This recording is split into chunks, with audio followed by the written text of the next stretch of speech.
બધા ડ્રીમર્સ મજામાં હશો।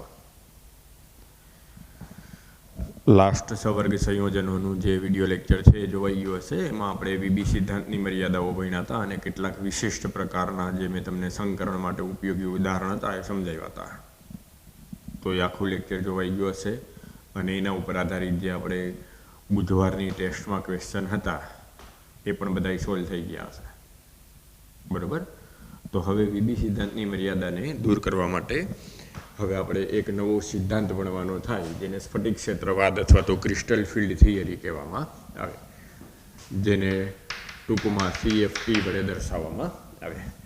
આ સિદ્ધાંત સૌથી પહેલાં હાન્સ બેથે અને J.H.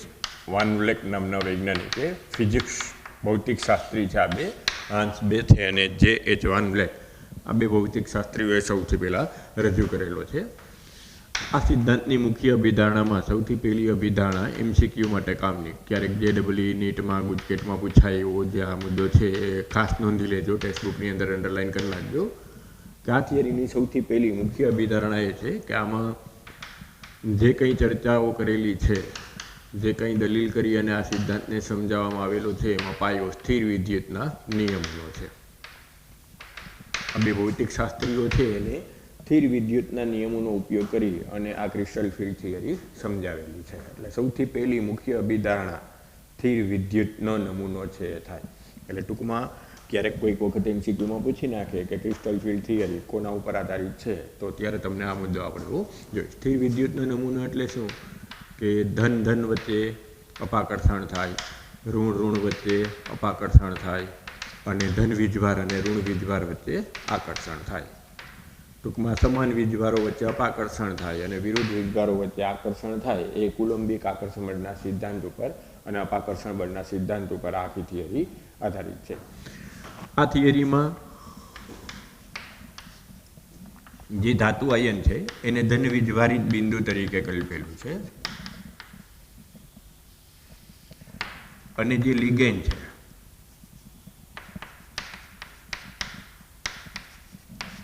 એને ઋણ વિદ્યુત ભાર તરીકે કલ્પેલું છે, બિંદુવત ભાર તરીકે આમાં કલ્પના કરી અને આખી થિયરીને સમજાવવામાં આવેલી છે। એટલે ધાતુ આયનને આ સિદ્ધાંત પ્રમાણે ધન વીજભારિત કણ અને લિગેન્ડને ઋણ વીજભારિત કણ તરીકે કલ્પી અને ધાતુ અને લિગેન્ડ વચ્ચેનો બંધ આયનીય છે એવું એક ધારણા કરી અને આખી થિયરી પ્રતિપાદિત કરેલી છે અથવા તો સમજાવેલી છે। એટલે જો ક્યારેક પૂછે કે ક્રિસ્ટલ ફિલ્ડ થિયરી પ્રમાણે ધાતુ અને લિગેન્ડને કેવી રીતના કલ્પવામાં આવેલા છે, તો ધાતુને ધન વીજભારિત બિંદુ અથવા કણ તરીકે કલ્પેલું છે આ સિદ્ધાંત પ્રમાણે અને લિગેન્ડને ઋણ વીજભારિત બિંદુ તરીકે કલ્પેલું છે। જો ઋણ લિગેન્ડ હોય Cl-1 આવો આયન છે તો આના ઋણ વીજભારને આપણે ધ્યાનમાં લઈ અને લિગેન્ડને ઋણ વીજભારિત આયન તરીકે કલ્પીએ છીએ।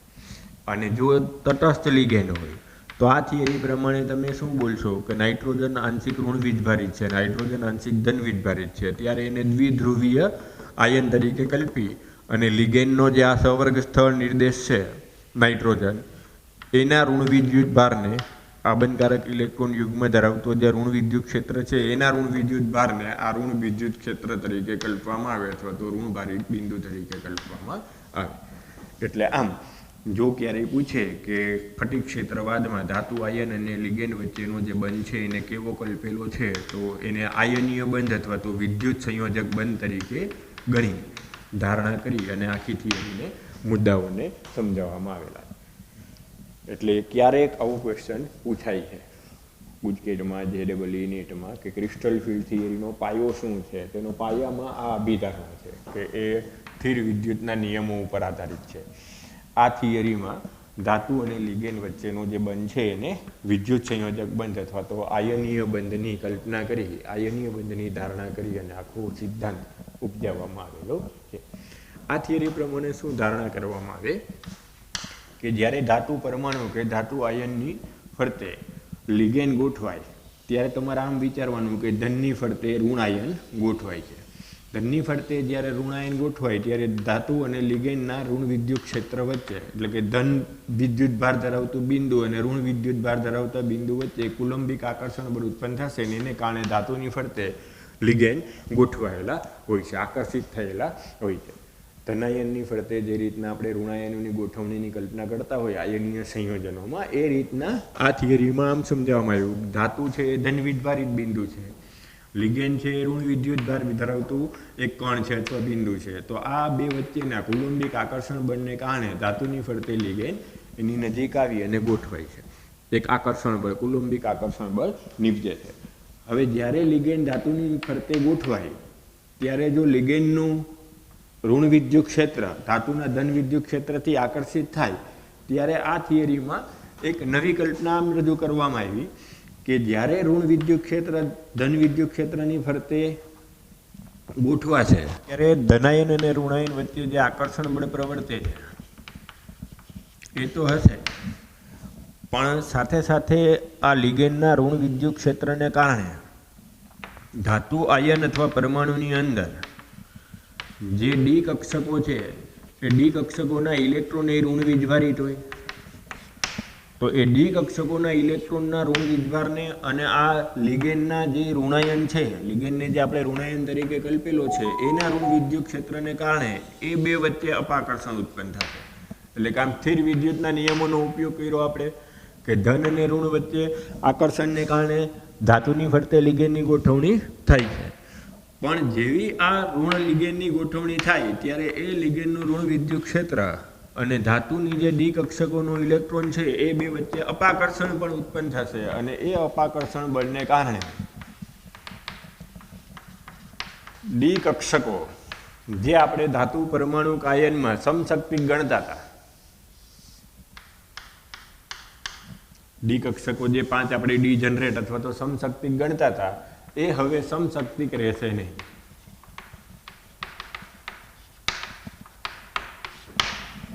જ્યારે લિગેન્ડની ગોઠવણી નથી થઈ ત્યારે ધાતુની ડી કક્ષકો સમશક્તિક છે, પણ જેવું લિગેન્ડ ગોઠવાશે ત્યારે એ લિગેન્ડના ઋણ વિદ્યુત ક્ષેત્ર દ્વારા ધાતુની ડી કક્ષકોના ઇલેક્ટ્રોન સાથેનું ઋણનું અપાકર્ષણ પણ બળ લાગુ પડશે. આ સિદ્ધાંતમાં કરેલી ધારણા સમજાવું છું કે આ સિદ્ધાંતમાં આમ સમજાવવામાં આવ્યું કે પહેલા ધાતુ આયન કે પરમાણુ જો નિરપેક્ષ હોય, વાયુરૂપ પરિસ્થિતિમાં અથવા તો પિઘલિત અવસ્થામાં હોય, ધાતુ નિરપેક્ષ છે, હજી લિગેન્ડની ગોઠવણી નથી થઈ, તો ધાતુ પરમાણુ કાયનની ડી કક્ષકો કેવી છે? સમશક્તિક છે. પણ જેવું લિગેન્ડ એની આસપાસ ગોઠવાશે એને કારણે ધાતુ અને લિગેન્ડ વચ્ચે આકર્ષણ છે, પણ ધાતુની ડી કક્ષકોના ઇલેક્ટ્રોન અને ઋણ વિદ્યુત ક્ષેત્ર જે લિગેન્ડનું છે એ બે ઋણ બિંદુવત ભાર વચ્ચે અપાકર્ષણ ઉત્પન્ન થશે અને એ અપાકર્ષણને કારણે ડી કક્ષકોની ઉર્જામાં ફેરફાર થશે, એ સમશક્તિક રહેશે નહીં. આ જે ઉર્જામાં થતો ફેરફાર છે એ લિગેન્ડની ગોઠવણી ઉપર આધારિત હશે, લિગેન્ડની ભૂમિતિ ઉપર આધારિત હશે. લિગેન્ડ કઈ રીતના ગોઠવાય છે, અષ્ટફલકીય રીતના ગોઠવાય છે, સમચતુષ્ફલકીય રીતના ગોઠવાય છે, સમતલીય સમચોરસ રીતના ગોઠવાય છે, ત્રિકોણીય પિરામિડ સ્વરૂપમાં ગોઠવાય છે, કઈ રીતના લિગેન્ડ ગોઠવાય છે ધાતુ આયનની ફરતે, એની ભૂમિતિ ઉપર આ ડી કક્ષકોની ઉર્જામાં થતો ફેરફાર આધારિત હશે. અને આ થિયરીને, આ મુદ્દાને, આ સિદ્ધાંતને સ્ફટિક ક્ષેત્રવાદ કહેવામાં આવે. એટલે જો વન લાઇનર એક લીટીમાં મારે ટૂંકમાં આ સિદ્ધાંત સમજાવવો હોય તો આ સિદ્ધાંતમાં આમ કહેવા માંગે છે કે જ્યારે ધાતુ આયન નિરપેક્ષ રીતના આપણે વિચારતા હોય, માનો હું Cu+2 આયનનું જલીય દ્રાવણમાં Cu+2 આયનનું અસ્તિત્વ વિચારતો હોઉં તો એમાં ડી કક્ષકો સમશક્તિક છે, 5 ડી કક્ષકો સમાન ઉર્જા ધરાવતું છે. પણ જેવું Cu+2ની ફરતે એમોનિયા કે અન્ય કોઈ લિગેન્ડ જોડાશે, ઋણ વીજભારિત અથવા તટસ્થ લિગેન્ડ, ઋણ વીજભારિત હોય તો એનો ઋણ વીજભાર જ ઋણાયન તરીકે આપણે કલ્પીને ચાલીએ. જો તટસ્થ લિગેન્ડ હોય તો એમાં દ્વિધ્રુવીય આયન સ્વરૂપમાં આપણે અસ્તિત્વ ધરાવીએ, કે પાણી હોય તો ઓક્સિજનને તમે આંશિક ઋણ વીજભારિત અને હાઇડ્રોજનના આંશિક ધન વીજભારિત ગણતા હોય તો જે સવર્ગ સ્થળ નિર્દેશ છે O- ઋણ વીજભારિત આંશિક ઋણ વીજભારિત ઓક્સિજન છે એને ઋણ બિંદુવત ભાર તરીકે લઈ અને હવે ધનાયન અને ઋણાયન વચ્ચેની આંતરક્રિયા કલ્પવામાં આવે કે ધાતુ આયનને ઋણાયન પ્રત્યે આકર્ષણ છે, એ આકર્ષણને કારણે ધાતુ આયનની ફરતે લિગેન્ડની ગોઠવણી થશે. હવે જ્યારે એ ધન અને ઋણ વચ્ચેના આકર્ષણને કારણે મેટલ અને લિગેન્ડની આંતરક્રિયાથી એકબીજાની નજીક બને, રાસાયણિક બંધન થાય, ત્યારે હવે એક પ્રકારનું અપાકર્ષણ બળે એમાં લાગુ પડે કે ઋણ વિદ્યુત ક્ષેત્ર જે લિગેન્ડનું છે એ ધાતુ આયનની ડી કક્ષકોના ઇલેક્ટ્રોનને અપાકર્ષે છે અને એ અપાકર્ષણને કારણે લિગેન્ડની હાજરીમાં ધાતુ આયનની ડી કક્ષકો સમશક્તિક રહેતી નથી, એની ઉર્જામાં ફેરફાર થાય છે, એનું વિભાજન થાય છે. 5 ડી કક્ષકો હવે સમાન શક્તિ ધરાવતી નહીં રહે, એ ડી કક્ષકોનું વિભાજન થાય છે. એ વિભાજન થવાની ઘટનાને, ઉર્જામાં ફેરફાર થવાની ઘટનાને, ડી કક્ષકો વચ્ચે ઉર્જાનો તફાવત ઉત્પન્ન થવાની ઘટનાને સ્ફટિક ક્ષેત્ર વિભાજન કહેવામાં આવે. આ વિભાજન એ લિગેન્ડની ધાતુ આયનની ફરતેની ભૂમિતિ ઉપર આધાર રાખે અથવા તો ગોઠવણી ઉપર આધાર રાખે. અને આ થિયરીને ડી કક્ષકોનું લિગેન્ડની હાજરીમાં સમશક્તિક ના રહેવું, એની ઉર્જામાં ફેરફાર થવો, એ થિયરીને સ્ફટિક ક્ષેત્ર સિદ્ધાંત કહેવામાં આવે. અત્યાર સુધી આપણે શું ભણતા કે બધી ડી કક્ષકો સમશક્તિક હોય. આપણે વીબી સિદ્ધાંતમાં જ્યારે લખતા ત્યારે 5 ડી કક્ષકોને કેવી રીતના દર્શાવતા સમશક્તિ. તો આ સિદ્ધાંત એમ કહે છે કે વીબી સિદ્ધાંતની આ મર્યાદા છે કે લિગેન્ડની હાજરીમાં 5 ડી કક્ષકો સમશક્તિક નહીં રહે. લિગેન્ડની હાજરીમાં એ 5 ડી કક્ષકોનું શક્તિમાં ફેરફાર થશે, ઉર્જામાં ફેરફાર થશે. 5 ડી કક્ષકોની ઉર્જામાં એક તફાવત ઉત્પન્ન થશે, એને કારણે ડી કક્ષકોનું વિભાજન થશે. અને એ જે વિભાજન અથવા તો આપણી બુકમાં સ્પ્લિટિંગનું ગુજરાતી શુદ્ધ વિપાટન કર્યું છે કે ડી કક્ષકોનું એના ઉર્જાના તફાવતના આધારે વિપાટન થશે. આ વિપાટનને ક્રિસ્ટલ ફિલ્ડ સ્પ્લિટિંગ સ્ફટિક ક્ષેત્ર વિભાજન કહેવામાં આવે. અને આ થિયરીને સ્ફટિક ક્ષેત્રવાદ કહેવામાં આવે. ક્લિયર? કેટલું વિભાજન કઈ રીતના થશે, ડી કક્ષકોની ઉર્જામાં કેવી રીતના ફેરફાર થશે, એનો આધાર એ જે ધાતુ આયનની ફરતે ઋણ લિગેન્ડ ગોઠવાયેલા છે અથવા તો જે લિગેન્ડની ભૂમિતિ છે એના ઉપર છે. તો હવે એને સમજવા માટે આપણે સૌથી પહેલાં અષ્ટફલકીય ક્ષેત્રમાં સ્ફટિક ક્ષેત્ર વિભાજન સમજાવો, આવો પોઈન્ટ સૌથી પહેલાં ભણીએ. જો શબ્દોને મહત્વ ના આપતા, શબ્દાર્થને મહત્વ આપજો. કે એ શું કહેવા માંગે છે કે ધાતુને ધન વીજભારિત અને લિગેન્ડને ઋણ વીજભારિત તરીકે કલ્પી.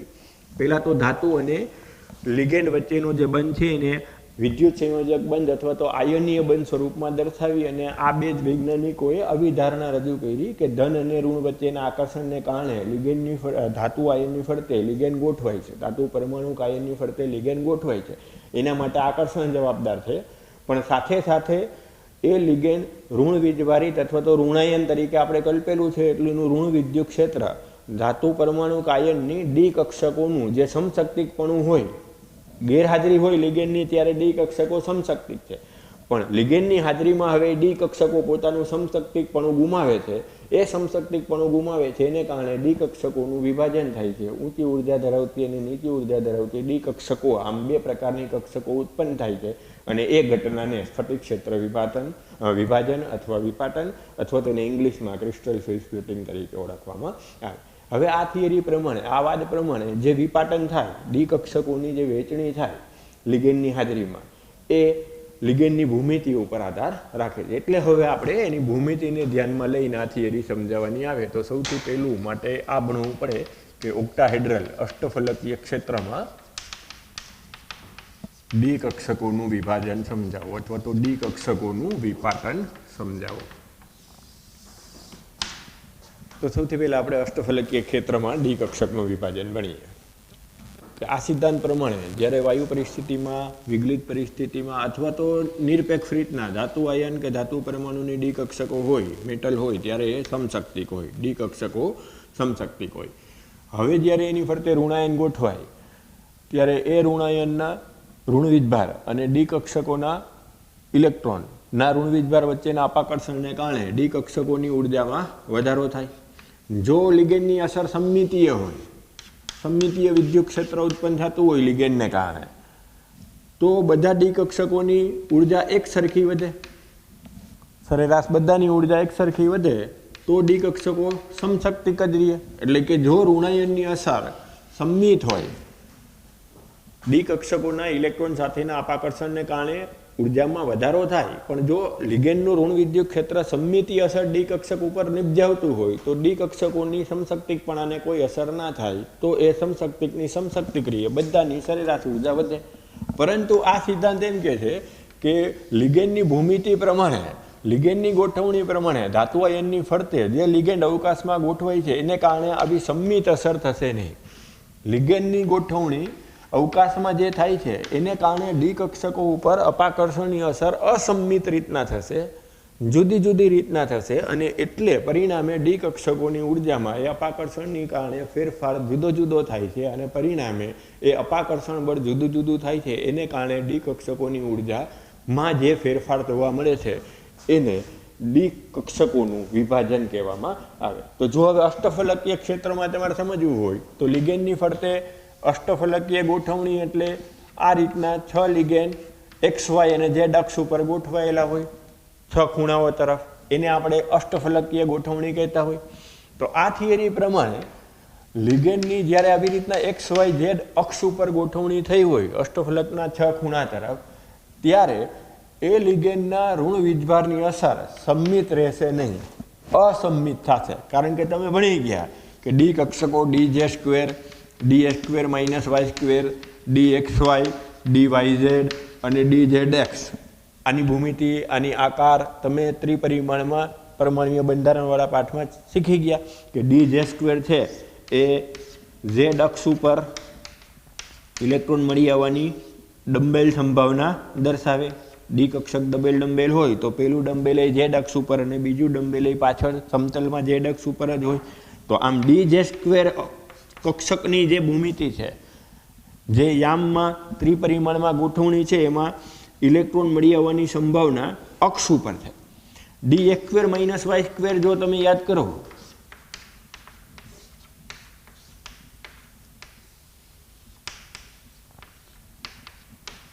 તો એમાંય જે ઇલેક્ટ્રોન મળી આવવાની સંભાવના છે એ એક્સ અક્ષ અને વાય અક્ષ ઉપર છે. આ પ્રમાણે જો d x y, y Z અને ઝેડ એક્સને વિચારો તો એમાં તમે જો 11મું ધોરણ યાદ હોય, પરમાણ્વીય બંધારણવાળો પાઠ યાદ હોય તો તમને આ આવડવું જોઈએ કે તો એક વાય સમતલમાં ને એક ઝેડ સમતલમાં હોય. તો આમ d x Y, D Y Z અને ઝેડ એક્સની સંમિતિ જુદી છે, એની જે વિદ્યુત વાદળની દિશા છે એ જુદી છે. ઇલેક્ટ્રોન મળી આવવાની સંભાવનાનો જે આપણે ગ્રાફ લીધો હતો 11મા ધોરણમાં એ આખો એક્સ વાય, વાય ઝેડ અને ઝેડ એક્સનો જુદો છે. એમાં સમતલમાં ઇલેક્ટ્રોન મળી આવવાની સંભાવના છે, એનું વિદ્યુત ક્ષેત્ર અથવા તો એની જે સંમિતિ છે એ સમતલમાં છે. જ્યારે ડી જે સ્ક્વેર અને D x square minus Y સ્ક્વેરમાં એ અક્ષ ઉપર છે. એટલે હવે આ થિયરી એવું સૂચવે કે લિગેન્ડનું ઋણ વિદ્યુત ક્ષેત્ર જ્યારે અષ્ટફલકીય રીતના હોય, 6 લિગેન્ડ જ્યારે અષ્ટફલકીય રીતના હોય ત્યારે અક્ષ ઉપર રહેલી ડી કક્ષકોનું અપાકર્ષણ વધારે થાય, કારણ કે આ લિગેન્ડ છે બધા અક્ષ ઉપર છે, અને સમતલમાં રહેલી જે ડી કક્ષકો છે એના ઉપર અપાકર્ષણ ઓછું લાગે. આ થિયરી આમ સમજાવે છે કે લિગેન્ડની ભૂમિતિ પ્રમાણે એની ધાતુ આયનના ડી કક્ષકો ઉપરનું જે અપાકર્ષણ છે, ઋણ ઋણ વચ્ચેનું જે અપાકર્ષણ છે એ અપાકર્ષણ સમમિતીય નહીં હોય. લિગેન્ડ છે એની ગોઠવણી ગોળાકાર રીતના સમમિતીય રીતના નથી. જો સમમિતીય હોત તો આ થિયરી ના આવત.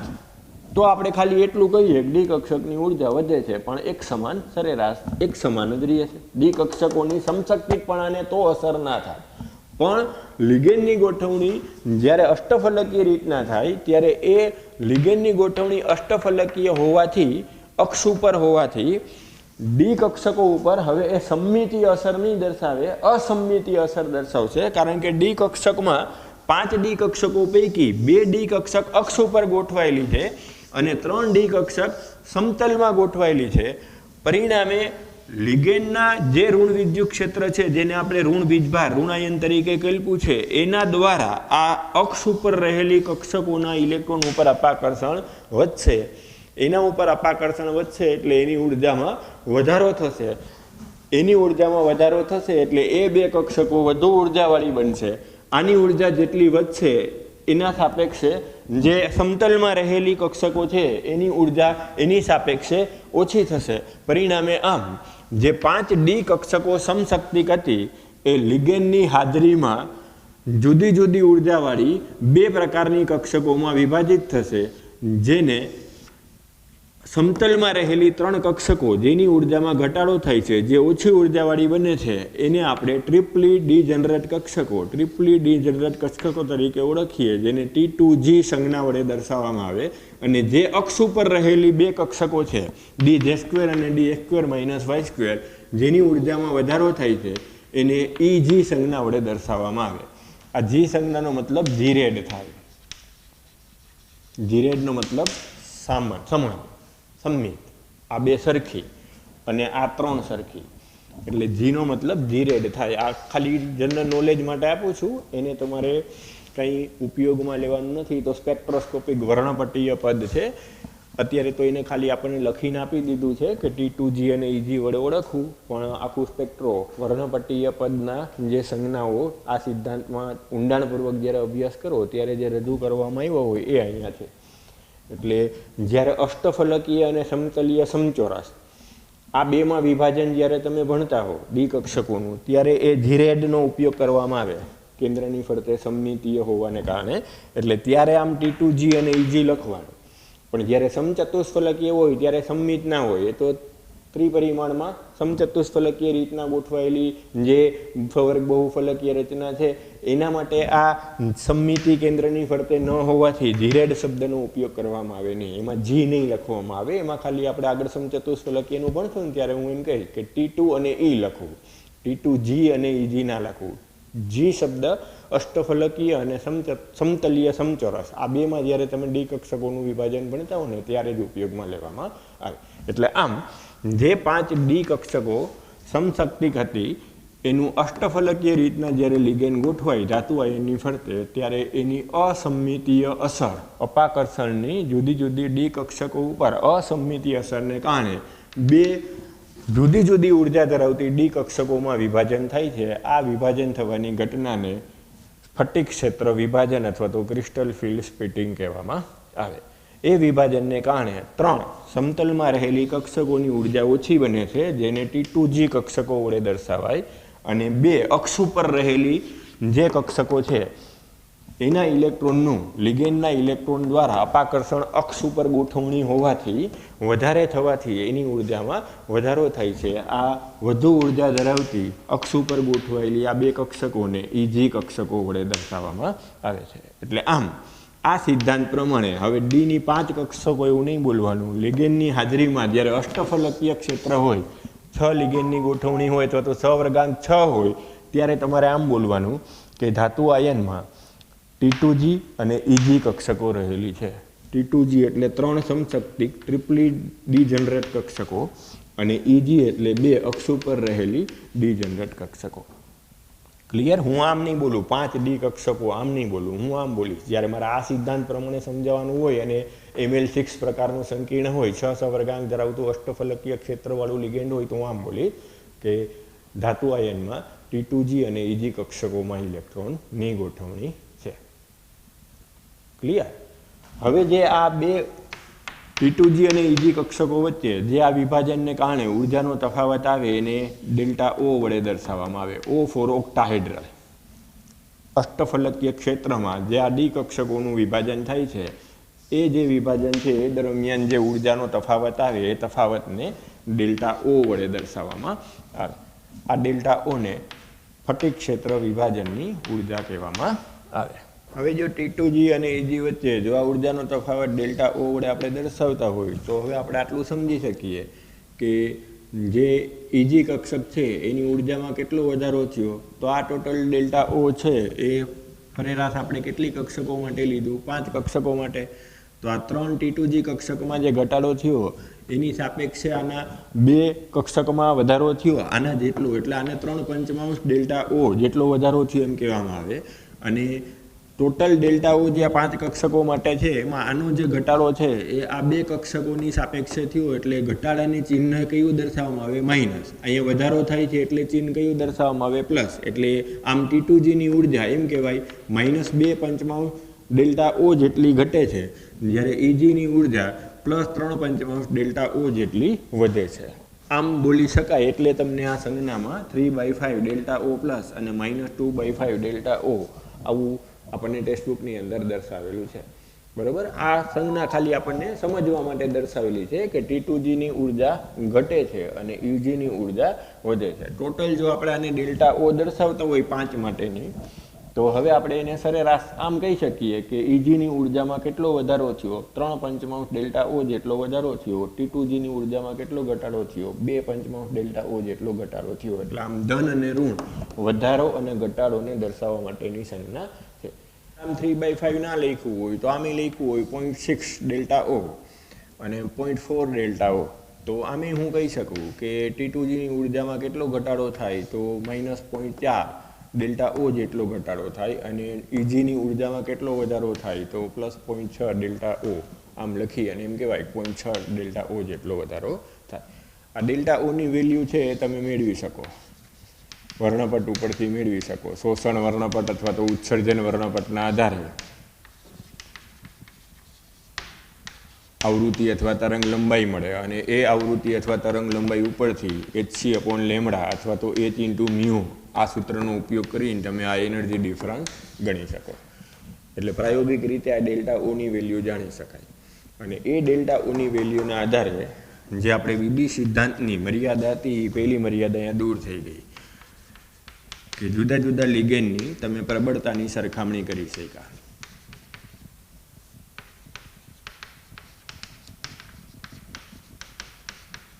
કોમન સેન્સ છે. જેમાં ડેલ્ટાઓ વધે તેમાં ડી કક્ષકોનું સ્ફટિક ક્ષેત્ર એટલે કે લિગેન્ડ ક્ષેત્રની હાજરીમાં વિભાજન વધે.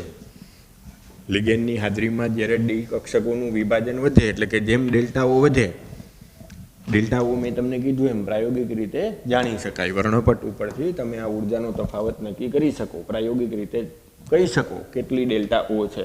તો જેમ ડેલ્ટા ઓની વેલ્યુ વધે, સ્ફટિક ક્ષેત્રનું વિપાટન વધે, એમ લિગેન્ડ છે એ પ્રબળ ગણવામાં આવે.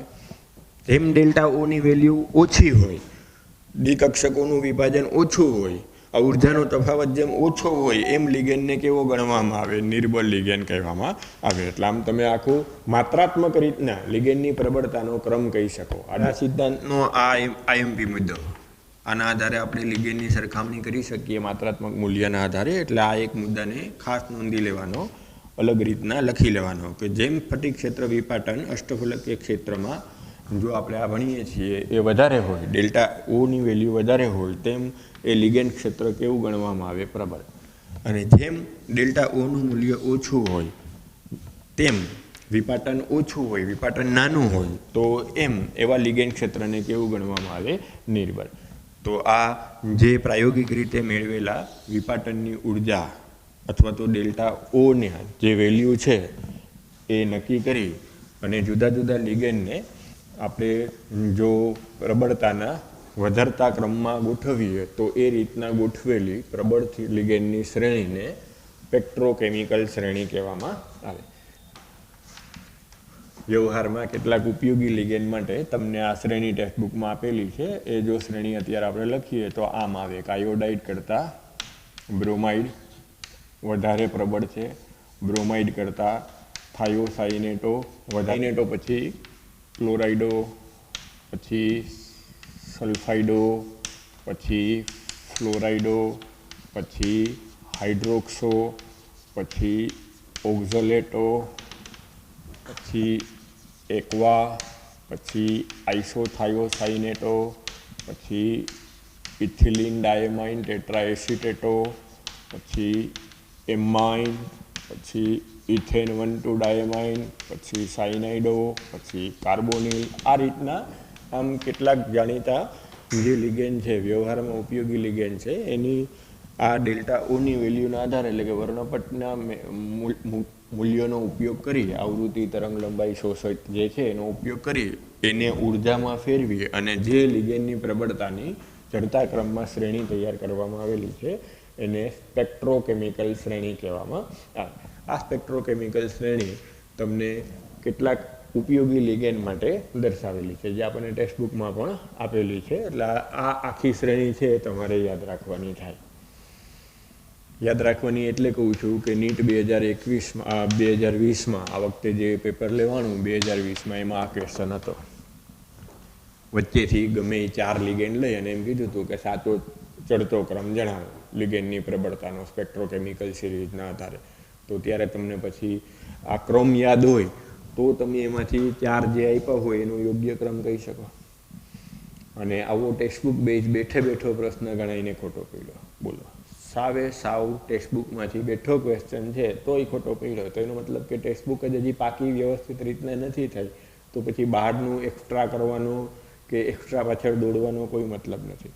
એટલે એક્સ્ટ્રા કરવાનું, હું એમ નથી કહેતો કે નહીં કરવાનું, પણ પહેલાં ટેક્સ્ટબુકની લાઇન બાય લાઇન યાદ રહી જાય પછી એક્સ્ટ્રા કરવાનું. બરાબર? પૂરેપૂરું ટેક્સ્ટબુક રિલેટેડ છે એ તો આવડવું જ જોઈએ. અને ખાસ ધ્યાન રાખવાનું કે આ થાયોસાઇનેટો અને આઇસોથાયોસાઇનેટોમાં આડાઉડું ના થઈ જાય, એ ખાસ ધ્યાન રાખવાનું. અને એક આ ઓક્ઝેલેટોમાં યાદ રાખજો કે ઓક્ઝેલેટો છે એ કોબાલ્ટ સાથે પ્રબળ લિગેન્ડ તરીકે વર્તે છે. નોર્મલી શું હોય કે પાણી પછીના જેટલા છે એ બધા પ્રબળ લિગેન્ડ, એમાં ડેલ્ટા ઓની વેલ્યુ ઘણી બધી વધારે હોય, એટલે આ બધાને પ્રબળ લિગેન્ડ કહેવામાં આવે. અને પાણીની પહેલાંના જેટલા છે એ બધા નોર્મલી ડેલ્ટા ઓનું વિપાટન નાનું હોય છે, ઓછું હોય છે, પરિણામે એને નિર્બળ લિગેન્ડ કહેવામાં આવે. પાણીની પહેલાંના છે એ બધા નિર્બળ પાણી સુધી, અને એના પછીના બધાને કેવા લિગેન્ડ કહેવાય? પ્રબળ લિગેન્ડ ક્ષેત્ર કહેવામાં આવે. પ્રેક્ટિકલી આના માટે આપણે પ્રબળ લિગેન્ડ ક્ષેત્ર, આના માટે નિર્બળ લિગેન્ડ ક્ષેત્રનો ઉપયોગ કરતા હોય. કેમ આપણે વીબી સિદ્ધાંતમાં કહેતા ને ઇલેક્ટ્રોનની ફેરગોઠવણી થાય, ઇલેક્ટ્રોનની ફેરગોઠવણી ના થાય. તો પાણી પહેલાંના હોય ને ત્યારે આપણે એમાં એવી રીતનું પ્રેક્ટિકલી વેલ્યુ જોવા મળતી કે ફેરગોઠવણી ના કલ્પના કરવી પડે. પણ આ બધા લિગેન્ડમાં આપણે જ્યારે વીબી સિદ્ધાંતના આધારે સમજાવવા જઈએ ને ત્યારે ઓલું આપણે જે બોલતા ને એવી કલ્પના કરવી પડે કે ઇલેક્ટ્રોન યુગ્મની ફેરગોઠવણી થાય છે. પ્રેક્ટિકલી આપણે એના આધારે સંકરણ અને ચુંબકીય ગુણધર્મને સમજાવવો પડે. અભિધારણા જે આપણે લીધી હતી કે ઇલેક્ટ્રોનની ફેરગોઠવણી થાય છે એના મુજબ તમારે સમજાવવું પડે. એટલે અત્યારે હું વીબી સિદ્ધાંત સાચો છે એવું નથી કહેતો, આ તો એની ધારણાને સમજાવવાનો પ્રયત્ન કરું છું કે એના ઉપરથી જો મારે કેવું હોય તેમ કહેવાય કે પાણી પહેલાંનું જે છે એ બધું નિર્બળ લિગેન્ડ વિદ્યુત ક્ષેત્રની થિયરીમાં, અને જે પાણી પછીના છે એ બધા પ્રબળ લિગેન્ડ ક્ષેત્રની જે કન્સેપ્ટ છે એમાં ગણવાના થાય. પણ એમાં એક ઓક્ઝેલેટો અપવાદ છે કે કોબાલ્ટ સાથે એ પ્રબળ લિગેન્ડ તરીકે વર્તે છે, પ્રબળ લિગેન્ડ ક્ષેત્ર તરીકે વર્તે છે. એ ખાસ યાદ રાખજો. ઘણીવાર જે ડબલ નીટમાં કોબાલ્ટ સાથે ઓક્ઝેલેટો આપ્યું હોય ને તો તમારે વીબી સિદ્ધાંતમાં શું કરવાનું? ફેરગોઠવણી કરી નાખવાની, અને પછી જે આવતો હોય ને એ જવાબ આપવાનો. ક્લિયર? એટલે ઘણીવાર મને ક્વેરીમાં ક્વેશ્ચન આવતો વીબી સિદ્ધાંત મેં જ્યારે ભણાવ્યું ને ત્યારે સંકરણ ભણાવતો ત્યારે કે સર પ્રબળ અને નિર્બળ લિગેન્ડ કેમ ખબર પડે? તો હવે એ ક્વેરીનો આન્સર આજે આપું છું કે વીબી સિદ્ધાંતની મર્યાદામાં આવતું કે પ્રબળ અને નિર્બળ લિગેન્ડનો આપણે ભેદ એમાંથી ન કહી શકતા, પણ ક્રિસ્ટલ ફિલ્ડ થિયરી એક અગત્યની થિયરી છે કે જે પ્રબળ અને નિર્બળ લિગેન્ડના ભેદને સમજાવી શકે છે, જે ચુંબકીય ગુણધર્મને પરફેક્ટ રીતના સમજાવી શકે છે. આપણે એમ કીધું હતું D1, D2, D3માં ફેરગોઠવણી નથી થતી ને એમાં જે 3 ઇલેક્ટ્રોન છે એમને જ રહે છે. નિર્બળ લિગેન્ડ હોય તોય ફેર નથી પડતો અને પ્રબળ લિગેન્ડ હોય તોય ફેર નથી પડતો. તો આવું કેમ? D4 જો ઇલેક્ટ્રોન રચના હોય તો નિર્બળ લિગેન્ડમાં 2 યુગ્મિત ઇલેક્ટ્રોન તોય રહે છે, નહીં તો ફેરગોઠવણી થઈને 4 થઈ જાય તો ડબલ થઈ જાય તો પ્રતિચુંબકીય થઈ જાય, પણ એવું નથી બનતું. D4 નિર્બળ લિગેન્ડમાં 2 અયુગ્મિત ઇલેક્ટ્રોનની તો ચુંબકીય ચાક માત્રા આપે જ છે પ્રબળ લિગેન્ડની હાજરીમાં, અને નિર્બળ લિગેન્ડની હાજરીમાં 4 અયુગ્મિત ઇલેક્ટ્રોનની ચુંબકીય ચાક માત્રા આપે છે. D4 ઇલેક્ટ્રોન રચના હોય તો આપણે એવું ભણ્યા હતા કે પ્રબળ લિગેન્ડની હાજરીમાં એ 2 અયુગ્મિત ઇલેક્ટ્રોનની ચુંબકીય ચાક માત્રા દર્શાવે છે, અને જો નિર્બળ લિગેન્ડ હોય તો 4 ફેરગોઠવણી નથી થતી એટલે 4 અયુગ્મિત ઇલેક્ટ્રોનની ચુંબકીય ચાક માત્રા દર્શાવે છે. તો વીબી સિદ્ધાંત પ્રમાણે આપણે ઓલું ન સમજાવી શકીએ પ્રબળ લિગેન્ડની હાજરીમાં શા માટે 2 અયુગ્મિત ઇલેક્ટ્રોનની ચુંબકીય ચાક માત્રા દર્શાવે. તો એ બધું સમજાવવું હોય, સંકીર્ણના રંગને સમજાવવું હોય તો આ સ્ફટિક ક્ષેત્રવાદ ખૂબ જ ઉપયોગી થાય. બરાબર? હવે એને સમજવા માટે આપણે ફરી પાછું થિયરીને આગળ વધારીએ કે હવે મારી આગળ સ્પેક્ટ્રોકેમિકલ શ્રેણીના આધારે લિગેન્ડની પ્રબળતાનો ક્રમ છે. એ પ્રબળતાનો ક્રમ આપણે કોના આધારે લીધો? ડેલ્ટા ઓની વેલ્યુના આધારે લીધો. તો હવે ધારો કે મારે D4ને સમજાવવું છે કે D4 ઇલેક્ટ્રોન રચના છે, તો આપણે ડી કક્ષકોને જો સમશક્તિક રાખીને વિચારીએ તો નિર્બળ લિગેન્ડ ક્ષેત્રમાં આમ લખતા હોય સિંગલ સિંગલ સિંગલ સિંગલ. તો આ સિદ્ધાંત એમ કહે કે નહીં, લિગેન્ડની હાજરીમાં હવે તમારે ડી કક્ષકોને અષ્ટફલકીય ક્ષેત્રમાં આમ લખવાની જ નહીં. પહેલાં તો તમારે હવે D4ને આમ કહેવાનું કે 3 નીચી ઉર્જા ધરાવતી T2G કક્ષકો છે અને 2 ઊંચી ઉર્જા ધરાવતી EG કક્ષકો છે. હવે નિર્બળ લિગેન્ડ છે એટલે એનો મતલબ ડેલ્ટા O ઓછું છે, ફટિક ક્ષેત્ર વિપાટન ઓછું છે. એટલે પહેલાં તો જ્યારે હુનના નિયમ પ્રમાણે 4 ઇલેક્ટ્રોન ગોઠવાય ત્યારે પહેલાં તો 3 T2G જે ડી કક્ષકો છે DXY, YZ અને ZX એ તો ડિજનરેટ સમશક્તિક કક્ષકો જ છે. પરિણામે 3 યુગ્મિત ઇલેક્ટ્રોન પહેલાં 1 1 1 ગોઠવાશે. આમ તો પહેલાં હું બોલીશ જ નહીં, હું આમ બોલીશ T2G અને EG છે.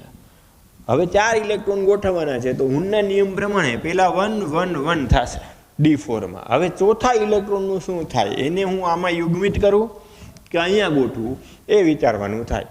હવે આ 3 ઇલેક્ટ્રોન T2G કક્ષકમાં ઉમેરાઈ ગયા પછી ચોથો ઇલેક્ટ્રોન ક્યાં આવે એનો આધાર હવે આ નિર્બળ લિગેન્ડ ક્ષેત્ર અને પ્રબળ લિગેન્ડ ક્ષેત્રના જે આ ડેલ્ટા O છે એના ઉપર થાય. ચોથો ઇલેક્ટ્રોન આમાં મારે ગોઠવવો હોય, 3 પૈકી કોઈ પણ એક T2G કક્ષકમાં ગોઠવવું હોય તો ઇલેક્ટ્રોન ઇલેક્ટ્રોન વચ્ચે અપાકર્ષણ થાય. એ અપાકર્ષણ દરમિયાન જે ઉર્જા જોવા મળે એને યુગ્મીકરણ ઉર્જા કહેવામાં આવે, જેને ઇંગ્લિશમાં પેરિંગ એનર્જી કહેવાય. એટલે એને આપણે કેપિટલ P વડે દર્શાવશું. મોસ્ટલી ડી કક્ષકોના ઇલેક્ટ્રોન માટે એનું વેલ્યુ 200 થી 300 કિલોજૂલ પ્રતિ મોલની જેટલી હોય. આ પેરિંગ એનર્જી જો સ્ફટિક ક્ષેત્ર વિભાજન વધારે હોય એટલે કે પ્રબળ લિગેન્ડ ક્ષેત્ર હોય, ઇન્ટરેસ્ટિંગ છે, મજાનું છે, બધા ધ્યાન આપજો. જો પ્રબળ લિગેન્ડ ક્ષેત્ર હોય તો ડેલ્ટા ઓની વેલ્યુ વધારે હોય. હવે જો ડેલ્ટા એની વેલ્યુ વધારે હોય અને એની સરખામણી આ પેરિંગ એનર્જી ઓછી હોય તો ચોથો ઇલેક્ટ્રોન T2Gમાં ગોઠવાશે. એની અપાકર્ષણની વૃત્તિ એટલી નથી કે જે આ ડેલ્ટા ઓના તફાવતને ઓળંગીને અહીંયા ગોઠવાઈ શકે. જો પેરિંગ એનર્જી જાજી હોય અને ડેલ્ટા ઓ ઓછું હોય એટલે કે નિર્બળ લિગેન્ડ ક્ષેત્ર હોય તો આ ચોથો ઇલેક્ટ્રોન અહીંયા નહીં આવે. આના અપાકર્ષણને કારણે એ એટલી ઉર્જા ધરાવે છે કે આ તફાવતને ઓળંગી અને ક્યાં આવી જાય, ઈજીમાં આવી જાય. તો હુનના નિયમ પ્રમાણે ચોથો ઇલેક્ટ્રોન એ ક્યાં ગોઠવાશે, ઈજીમાં ગોઠવાશે અને 4 અયુગ્મિત ઇલેક્ટ્રોન રહેશે.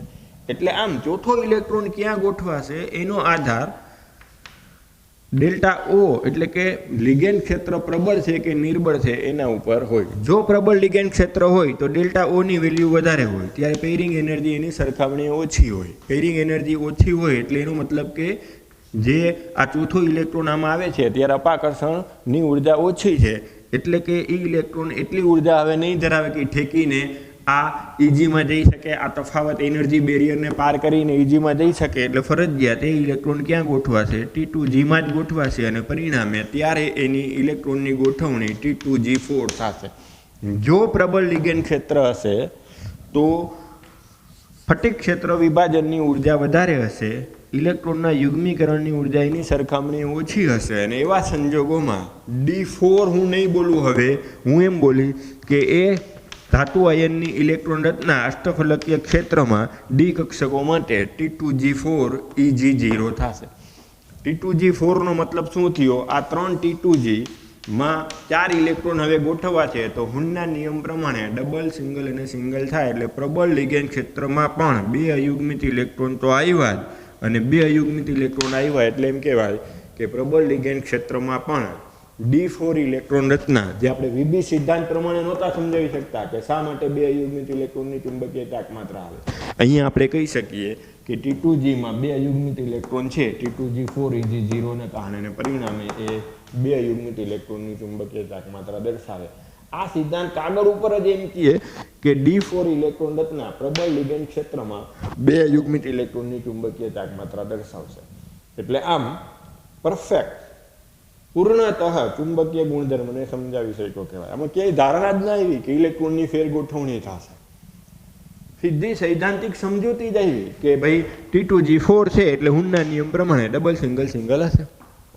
શું કામે આ થયું તો એના માટેનો સૈદ્ધાંતિક પાયો આ સિદ્ધાંત માત્રાત્મક રીતના સમજાવે કે ડી કક્ષકના વિભાજનની ઉર્જા વધારે છે એના કરતાં પેરિંગ એનર્જી ઓછી છે એટલે આ ફેર ગોઠવણી જ શબ્દ નહીં આવે. પહેલેથી જ હું એમ કહી દઈશ કે ઇલેક્ટ્રોન T2Gમાં 4 ગોઠવાયેલા હશે અને જ્યારે T2Gમાં 4 ઇલેક્ટ્રોન હુનના નિયમ પ્રમાણે ગોઠવીશ એટલે 2 અયુગ્મિત ઇલેક્ટ્રોન ઓટોમેટિકલી આવશે. એટલે કાગળ ઉપર એ 2 અયુગ્મિત ઇલેક્ટ્રોનની ચુંબકીય તાપમાત્રા આવશે, પ્રયોગશાળામાં જાવ તો 2 અયુગ્મિત ઇલેક્ટ્રોનની ચુંબકીય તાપમાત્રા આવે છે. એટલે આમ આ થિયરી વીબી સિદ્ધાંતની મર્યાદાઓને દૂર કરે છે એટલે સ્વીકાર્ય બને છે. ઇન્ટરેસ્ટિંગ છે, બહુ સરસ છે, મજાનું છે. માઇન્ડ એપ્લાય કરી અને જો ધીમે ધીમે એક પછી એક કન્સેપ્ટ ક્લિયર કરતા જાવ તો તમને વીબી સિદ્ધાંતની મર્યાદાઓ દ્વારા જ સીધો આ સિદ્ધાંત સમજાઈ જશે. પેલા આપણે એમાં એમ કહેતા કે લિગેન્ડ પ્રબળ છે કે નિર્બળ છે એનો ભેદ પારખી નથી શકાતો, તો એ આપણે આખું સ્પેક્ટ્રોકેમિકલ સિરીઝથી સમજાવી શક્યા. જેમ ડેલ્ટા ઓની વેલ્યુ વધારે એમ પ્રબળ લિગેન્ડ, જેમ ડેલ્ટા ઓની વેલ્યુ ઓછી એમ નિર્બળ લિગેન્ડ. હવે હું ચુંબકીય ગુણધર્મને સમજાવવા જાઉં તો ઇઝીલી સમજાવી શકું છું, બહુ આસાનીથી સમજાવી શકું છું. તમે મને એમ કહો કે સર D3 નિર્બળ લિગેન્ડ કે પ્રબળ લિગેન્ડ હોય કાંઈ ફેર થતો જ નથી, તો હવે તમે મને સમજાવી શકશો કે D3 હોય તો ડી કક્ષકમાં 3 ઇલેક્ટ્રોન છે. વીબી સિદ્ધાંત પ્રમાણે આપણે આ 5 ડી કક્ષકોને સમશક્તિક રાખીએ. પણ હવે જો મારે આ સિદ્ધાંત પ્રમાણે લેવું હોય તો અષ્ટફલકીય ક્ષેત્રમાં પહેલાં તો ડી કક્ષકોનું વિપાટન લેવું પડે. તો 3 T2G કક્ષકો અને 2 EG કક્ષકો. T2G કક્ષકો નીચું ઉર્જા સ્તર અને EG કક્ષકો ઊંચું ઉર્જા સ્તર અષ્ટફલકીય ક્ષેત્રમાં થાય. તો હવે 3 ઇલેક્ટ્રોન છે તો હુનના નિયમ પ્રમાણે, આઉબઉના નિયમ પ્રમાણે, પૌલીના નિયમ પ્રમાણે ગોઠવો તો સૌથી પહેલાં આઉબઉના નિયમ પ્રમાણે નીચા ઉર્જા સ્તરમાં ઇલેક્ટ્રોન આવે અને હુનના નિયમ પ્રમાણે એમ કહેવાય કે એ સમશક્તિક કક્ષકોમાં મહત્તમ સ્પિન હોય એવી રીતના ગોઠવાય. તો નિર્બળ લિગેન્ડ હોય તોય ભલે ને પ્રબળ લિગેન્ડ હોય તોય ભલે, 3 ઇલેક્ટ્રોન હોય ત્યારે તો આ જ રીતના ગોઠવવાના, સિંગલ સિંગલ અને સિંગલ. તો આમાં ક્યાંય ફેર ગોઠવણીની વાત જ ના આવે, એટલે એવી દલીલ જ ના આવે કે સર નિર્બળ લિગેન્ડમાં તમે ફેર ગોઠવણી નહોતી કરી, પ્રબળ લિગેન્ડમાં ફેર ગોઠવણી કરી હતી, તો D3માં કાં આવું ન થાય, કેમ તમે ફેર ગોઠવણી નથી કરતા, કેમ ડબલ અને સિંગલ નથી લખતા? તો વીબી સિદ્ધાંત નહીં સમજાવી શકે, પણ આ સિદ્ધાંત સમજાવી શકશે કે નિર્બળ લિગેન્ડ ક્ષેત્ર હોય કે પ્રબળ લિગેન્ડ ક્ષેત્ર હોય, T2G 3 સમશક્તિક કક્ષક છે, નીચું ઉર્જા સ્તર છે, એટલે આઉબઉના અને ઉનના નિયમ પ્રમાણે 3 T2G કક્ષકોમાં સિંગલ સિંગલ સિંગલ જ રહેશે. એટલે જ્યારે D3 ઇલેક્ટ્રોન રચના હોય કે D2 ઇલેક્ટ્રોન રચના હોય, ઇલેક્ટ્રોન યુગ્મીકરણ થશે જ નહીં. ઉનના નિયમ પ્રમાણે એની સ્પિન સમાંતર એ રીતના જ ગોઠવાશે. એટલે જે એની સૈદ્ધાંતિક ચુંબકીય ચાકમાત્રા આવવી જોઈએ એ જ એની પ્રાયોગિક ચુંબકીય ચાકમાત્રા રહીએ. લિગેન્ડ ક્ષેત્રની પ્રબળતા સાથે એને કોઈ રિલેશનશીપ નહીં રહે. તો હું ક્રિસ્ટલ ફિલ્ડ થિયરીથી સમજાવી શકું. આ બાબતને હું વીબી સિદ્ધાંત દ્વારા જો સમજાવવા જાઉં તો સમજાવી શકતો નહોતો. ક્લિયર? પાછા D4માં આવી જાઉં. હવે જો D4 ઇલેક્ટ્રોન રચના છે અને મારે નિર્બળ લિગેન્ડ ક્ષેત્રમાં સમજાવવું છે, તો નિર્બળ લિગેન્ડ ક્ષેત્રમાં પહેલાં 3 નીચા ઉર્જા સ્તર ધરાવતી T2G કક્ષકમાં આવશે આઉબઉના નિયમ પ્રમાણે ઇલેક્ટ્રોન.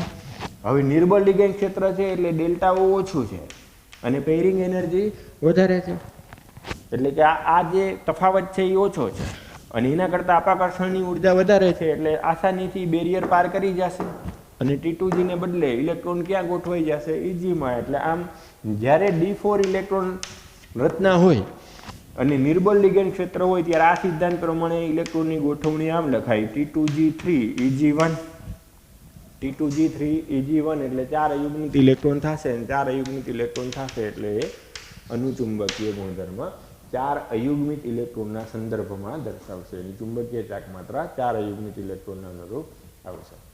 તો ક્યાંય ફેર ગોઠવણી નથી થતી એવો શબ્દ નહીં આવે, ક્યાંય કોઈ જાતની ધારણા જ નહીં આવે, ડાયરેક્ટ સીધું કાગળ ઉપર જ સૈદ્ધાંતિક ઇલેક્ટ્રોન રચના જ આ પ્રમાણે આવશે. એના માટેનો પાયો, એના માટેનો વૈજ્ઞાનિક અભિગમ પણ આ સિદ્ધાંત પૂરો પાડે કે નિર્બળ લિગેન્ડ ક્ષેત્રમાં ડેલ્ટા O નાનું છે, એના કરતાં પેરિંગ એનર્જી વધી જાય છે, પરિણામે એ ચોથો ઇલેક્ટ્રોન T2Gમાં અપાકર્ષણની ઉર્જા વધારે હોવાથી એ EGમાં ગોઠવાય છે, પરિણામે એની ઇલેક્ટ્રોન રચનામાં પહેલેથી જ 4 અયુગ્મિત ઇલેક્ટ્રોન આવશે, T2G3 EG1. ક્લિયર?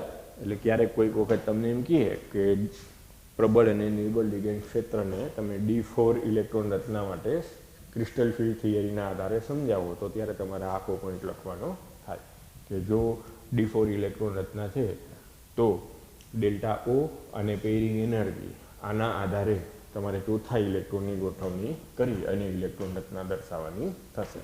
નિર્બળ લિગેન્ડ ક્ષેત્રમાં એ T2G3 EG1 થશે, પરિણામે હાઈ સ્પિન કોમ્પ્લેક્સ બનશે, ઉચ્ચ સ્પિન ધરાવતું સંકીર્ણ સંયોજન બનશે. અને જો પ્રબળ લિગેન્ડ ક્ષેત્ર હશે તો ડેલ્ટા O P હશે અને તો નિમ્ન સ્પિન ધરાવતું સંકીર્ણ બનશે, કારણ કે એની ઇલેક્ટ્રોન રચનામાં T2G4 EG0 થશે એટલે 2 જ અયુગ્મિત ઇલેક્ટ્રોન વધશે. તો ત્યારે એને લો સ્પિન કોમ્પ્લેક્સ કહેવાય અને એને હાઈ સ્પિન કોમ્પ્લેક્સ તરીકે ઓળખવામાં આવે. ક્લિયર? બધાને સમજાય? હવે જે આ સ્ફટિક ક્ષેત્ર વિપાટન ઉર્જા ડેલ્ટા O છે એના આધારે આપણે સંકીર્ણની સ્થિરતા અંગેની આગાહી પણ કરી શકીએ. જનરલી એવું જોવા મળે D4 થી D7 સુધીના સંકીર્ણમાં કે નિર્બળ લિગેન્ડની હાજરીમાં સંકીર્ણની સ્થિરતા ઓછી હોય, એની સરખામણીએ પ્રબળ લિગેન્ડની હાજરીમાં એની સંકીર્ણની સ્થિરતા વધારે હોય. તો હવે એને સમજાવવા માટે એક પ્રકારની ગણતરીને ધ્યાનમાં લેવામાં આવે, અને આ જે ગણતરી આપણે કરીએ છીએ તે મૂલ્યને ક્રિસ્ટલ ફિલ્ડ સ્ટેબિલાઇઝેશન એનર્જી કહેવાય, અથવા તેને સ્ફટિક ક્ષેત્ર સ્થાયીકરણ ઉર્જા તરીકે ઓળખવામાં આવે. એટલે આ પોઈન્ટ આખો આપણા માટે નવો છે, ટેક્સ્ટબુકની અંદર નથી, એટલે વધારાની માહિતી તરીકે તમારે એડ કરી દેવાનો. કોમ્પિટિટિવ એક્ઝામમાં JEE નીટમાં ગુજકેટમાં પૂછાઈ શકે. ગયા વર્ષે JEE 2020માં આ ક્વેશ્ચન હતો, એટલે ભલે સિલેબસમાં નથી છતાંય હું જ્યાં વધારાનું લખાવું છું એ લખી નાખો. CFSE crystal field stabilisation energy. તો એનો મતલબ શું થાય પહેલાં સમજાવું છું. કે અત્યારે હું આમ બોલું કે ડી કક્ષકમાં જે ઇલેક્ટ્રોન છે એની ફરતે જ્યારે લિગેન્ડની ગોઠવણી થાય ત્યારે એના અસમિતીય ક્ષેત્રને લીધે ડી કક્ષકોનું વિપાટન થાય છે. આ વિપાટન એની ભૂમિતિ ઉપર આધાર રાખે છે. તો એ અષ્ટફલકીય ભૂમિતિમાં વિપાટન આ પ્રમાણે જોવા મળે કે બે જે અક્ષ ઉપર રહેલી કક્ષકો છે જેને આપણે EG ઇક્વિટોરિયલ ડિજનરેટ અક્ષ ઉપર રહેલી કક્ષકો જે બે સમાન ઉર્જા સ્તર ધરાવતી છે એને આપણે EG નામ આપ્યું, અને જે ટ્રિપલી ડિજનરેટ કક્ષકો છે ત્રણ જે સમાન ઉર્જા ધરાવતી જે અક્ષ ઉપર નથી એને T2G નામ આપ્યું. તો આપણે એવું ભણ્યા કે અષ્ટફલકીય ક્ષેત્રમાં T2Gની ઉર્જા ઘટે છે અને EGની ઉર્જા વધે છે. મેથેમેટિકલી તમે એમ કહી શકો જો આ ડેલ્ટા O જેટલી ઉર્જાનો તફાવત હોય તો T2Gમાં 0.4 ગુણ્યા ડેલ્ટા O જેટલો ઘટાડો થાય અને EGમાં 0.6 ગુણ્યા ડેલ્ટા O જેટલો વધારો થાય. તો હવે જે આપણે આ ભણી ગયા છીએ એ કન્સેપ્ટ તમને ક્લિયર થતો હોય તો હવે હું બોલું છું એ તમને સમજાશે કે જેમ જેમ T2Gમાં ઇલેક્ટ્રોન ઉમેરાતા જાય એમ T2Gમાં ઉમેરાતા ઇલેક્ટ્રોનની ઉર્જા ઓછી છે, એમાં ઉર્જાનો ઘટાડો થયો છે, એટલે એને કારણે એ રચના સ્થાયી બને. અને જેમ EGમાં ઇલેક્ટ્રોન ઉમેરાતા જાય એ વધુ ઊંચા ઉર્જા સ્તરમાં છે એમ અણુની ઉર્જામાં વધારો થાય અને એને કારણે જે સંકીર્ણ છે એ અસ્થાયી બને. એટલે આમ જો કોઈ પણ સંકીર્ણની સ્થિરતાની તમારે આગાહી કરવી હોય તો આ ડેલ્ટા Oની વેલ્યુના આધારે તમે T2Gમાં રહેલા ઇલેક્ટ્રોન અને EGમાં રહેલા ઇલેક્ટ્રોનની સંખ્યા ઉપરથી એક ઉર્જા મૂલ્ય મેળવી શકો, અને એ ઉર્જા મૂલ્યને સ્ફટિક ક્ષેત્ર સ્થાયીકરણ ઉર્જા અથવા તો CFSE કહેવામાં આવે. જો આની ગણતરી કરવી હોય તો આમ કરાય કે 0.6 ગુણ્યા N EGમાં રહેલા ઇલેક્ટ્રોનની સંખ્યા વત્તા, પણ આગળ આ ઉર્જામાં ઘટાડો કરે છે એટલે આપણે ચિહ્ન કેટલું આપવું પડે -0.4 ગુણ્યા T2Gમાં રહેલા ઇલેક્ટ્રોનની સંખ્યા. જો આ ડેલ્ટા O સાથે મલ્ટીપ્લાઇડ કરી નાખો તો જે આ વેલ્યુ આવે એ સંકીર્ણની સ્થિરતા નક્કી કરતું એક અગત્યનું મૂલ્ય તમને આપે. જેમ CFSE crystal field stabilisation energy વધારે હોય એમ સંકીર્ણની સ્થિરતા વધારે હોય, જેમ ક્રિસ્ટલ ફિલ્ડ સ્ટેબિલાઇઝેશન એનર્જી ઓછી હોય એમ સ્થિરતા ઓછી હોય. તો અષ્ટફલકીય ક્ષેત્રમાં CFSEનું સૂત્ર જણાવો એમ કહીએ તો આ સૂત્ર દ્વારા ક્રિસ્ટલ ફિલ્ડ સ્ટેબિલાઇઝેશન એનર્જી ગણવામાં આવે EGમાં રહેલા ઇલેક્ટ્રોનની સંખ્યા ગુણ્યા 0.6 અને T2Gમાં રહેલા ઇલેક્ટ્રોનની સંખ્યા ગુણ્યા 0.4, પણ એ ઘટાડો કરે છે એટલે માઇનસ જે ડેલ્ટા Oના વેલ્યુના આધારે જે આ સરેરાશ મૂલ્ય તમને મળે એને ક્રિસ્ટલ ફિલ્ડ સ્ટેબિલાઇઝેશન એનર્જી કહેવાય. જેમ જેમ T2Gમાં ઇલેક્ટ્રોન વધારે હોય એમ સંકીર્ણની સ્થિરતા વધુ થાય, કારણ કે એમ CFSEનું વેલ્યુ વધારે આવે. જેમ T2Gમાં સંખ્યા ઓછી થાય, EGમાં સંખ્યા વધતી જાય, એમ CFSEનું મૂલ્ય ઓછું થાય, એમ સંકીર્ણની સ્થિરતા ઓછી થાય. જો આને તમારે સમજવું હોય તો તમે D4 રચના માટે સમજી શકો કે D4 રચના આપણે જો એમ કહીએ કે પ્રબળ લિગેન્ડ છે તો T2Gમાં 4 અને EGમાં 0, T2Gમાં 4 અને EGમાં 0 આપણે આમ ગોઠવું હતું ડબલ સિંગલ. તો એના માટે જો હવે હું CFSEની કેલ્ક્યુલેશન કરું તો 0.6 ગુણ્યા 0 માઇનસ 0.4 ગુણ્યા 4 ગુણ્યા ડેલ્ટા O, તો 0.6 ગુણ્યા 0 એટલે 0, તો આ -1.6 ગુણ્યા ડેલ્ટા O આવે. હવે એ જ વખતે હું એમ કહી દઉં કે નિર્બળ લિગેન્ડ છે તો આપણે આમ લખતા T2G3 EG1, T2G3 EG1. તો T2G3 EG1 માટે CFSEની વેલ્યુ ગણું, ક્રિસ્ટલ ફિલ્ડ સ્ટેબિલાઇઝેશન એનર્જીની વેલ્યુ ગણો તો તમે આવી રીતના જવાબ આપો કે T2G માં રહેલા ઇલેક્ટ્રોનની સંખ્યા ગુણ્યા 0.4 વત્તા 0.6 ગુણ્યા EG માં રહેલા ઇલેક્ટ્રોનની સંખ્યા મલ્ટીપ્લાઈડ બાય ડેલ્ટા O. તો જો હવે આનું સાદુરૂપ આપું તો -1.2 plus 0.6 multiplied by delta O, તો એ 0.6 ડેલ્ટા O આ 0.6 ડેલ્ટા O ની સરખામણીએ 1.6 ગુણ્યા ડેલ્ટા O વધારે છે, ઉપરાંત ઋણની નિશાની છે એટલે આટલી ઉર્જાનો ઘટાડો થાય છે, પરિણામે આ સંકીર્ણ વધુ સ્થાયી છે એમ કહેવાય. એટલે ક્રિસ્ટલ ફિલ્ડ સ્ટેબિલાઇઝેશન એનર્જી જેમ વધારે હોય એમ સંકીર્ણની સ્થિરતા વધારે હોય. એટલે એનો મતલબ એવો નહીં કે 0 આવે તો એ અસ્થાયી હોય. માનો કે D5 હોય તો વીક ફિલ્ડ લિગેન્ડમાં શું થાય, T2G3 EG2. તો એના માટે જો તમે આ CFSE ની વેલ્યુ ગણો આ સૂત્ર ઉપરથી તો 0 આવશે, કારણ કે 0.6 ગુણ્યા 2. વીક ફિલ્ડ લિગેન્ડમાં જ્યારે 5 ઇલેક્ટ્રોન ગોઠવવાના હોય ત્યારે 3 T2G માં ગોઠવાશે અને 2 EG માં ગોઠવાશે. તો T2G ની અંદર કેટલા ઇલેક્ટ્રોન 3 અને EG ની અંદર કેટલા ઇલેક્ટ્રોન 2. તો EG ની અંદર 2 ઇલેક્ટ્રોન લો એટલે આ પ્લસ 1.2 માઇનસ 0.4 ગુણ્યા 3 એટલે એ માઇનસ 1.2. તો આમ કેવી વેલ્યુ થઈ જાય 0. એ જ વખતે સ્ટ્રોંગ ફિલ્ડની હાજરીમાં જો હું ગણું તો જે ઇલેક્ટ્રોન રચના છે આમ થાય T2G5 EG0. તો T2G5 EG0 માટે જો હું ક્રિસ્ટલ ફિલ્ડ સ્ટેબિલાઇઝેશન એનર્જી ગણું તો 5 ઇલેક્ટ્રોન T2G માં છે એટલે -4.4 ગુણ્યા 5 વત્તા 0.6 ગુણ્યા 0. તો હવે જો આના પ્રમાણે કેલ્ક્યુલેશન કરું તો 2 ગુણ્યા ડેલ્ટા O આવે. આમાં 0 છે, આમાં 2 ગુણ્યા ડેલ્ટા O છે, તો આ ક્રિસ્ટલ ફિલ્ડ સ્ટેબિલાઇઝેશન એનર્જી વધારે છે. પરિણામે એમ કહેવાય કે પ્રબળ લિગેન્ડની હાજરીમાં D5 ઇલેક્ટ્રોન રચનાની સ્થિરતા વધારે હોય, નિર્બળ લિગેન્ડની હાજરીમાં જે D5 ઇલેક્ટ્રોન રચના છે એની સ્થિરતા ઓછી હોય. એટલે આપણે એવું એક વાક્ય ભણ્યા હતા કે પ્રબળ લિગેન્ડની હાજરીમાં સંકીર્ણની સ્થિરતા વધારે હોય, નિર્બળ લિગેન્ડની હાજરીમાં સંકીર્ણની સ્થિરતા જનરલી ઓછી હોય. આ વાક્ય મોટે ભાગે D4 થી D7 સુધી વધારે પ્રભાવિત થતું જોવા મળે. D1 D2 ને D3 માટે એટલે ન બોલાય કે D1 D2 D3 માટે તો બધા ઇલેક્ટ્રોન T2G માં જ આવવાના છે, EG માં આવવાના જ નથી. D4 થી તમારે આવે કે વીક ફિલ્ડ છે કે સ્ટ્રોંગ ફિલ્ડ છે, એના આધારે તમારે ગોઠવણી કરવાની આવે. પાછું D8 થી એ પ્રમાણમાં ઓછું પ્રભાવિત થાય, કારણ કે D8 હોય તમે એમ કીધું કે સ્ટ્રોંગ ફિલ્ડ છે તો 1 1 1 સ્ટ્રોંગ ફિલ્ડ છે એટલે delta O greater than pairing હોય.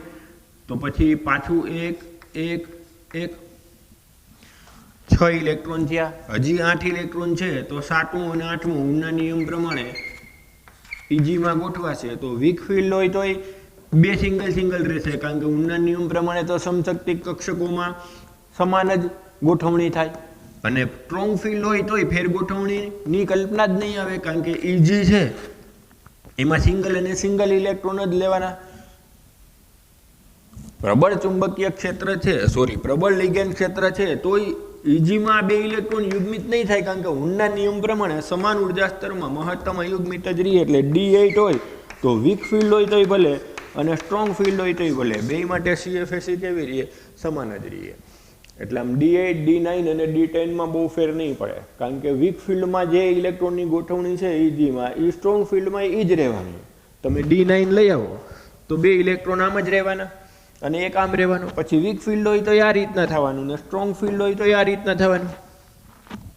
હવે D10 હોય તો 10 ઇલેક્ટ્રોન આ રીતના જ ગોઠવાશે, વીક ફિલ્ડ હોય તોય ભલે ને સ્ટ્રોંગ ફિલ્ડ હોય તોય ભલે. એટલે આમ આપણી ટેક્સ્ટબુકમાં એક વાક્ય લખ્યું છે કે ગણતરીથી એવું જાણવા મળે છે કે D4 થી D7 સુધી સામાન્ય સંજોગોમાં નિર્બળ લિગેન્ડની હાજરીમાં કરતાં પ્રબળ લિગેન્ડની હાજરીમાં એ સંકીર્ણની સ્થિરતા વધારે હોય છે. તો આ વાક્ય જે લખ્યું છે D4 થી D7 સુધીની જે ઇલેક્ટ્રોન રચના છે એમાં નિર્બળ લિગેન્ડ કરતાં પ્રબળ લિગેન્ડ ક્ષેત્રની હાજરીમાં સંકીર્ણની સ્થિરતા વધુ જોવા મળે છે.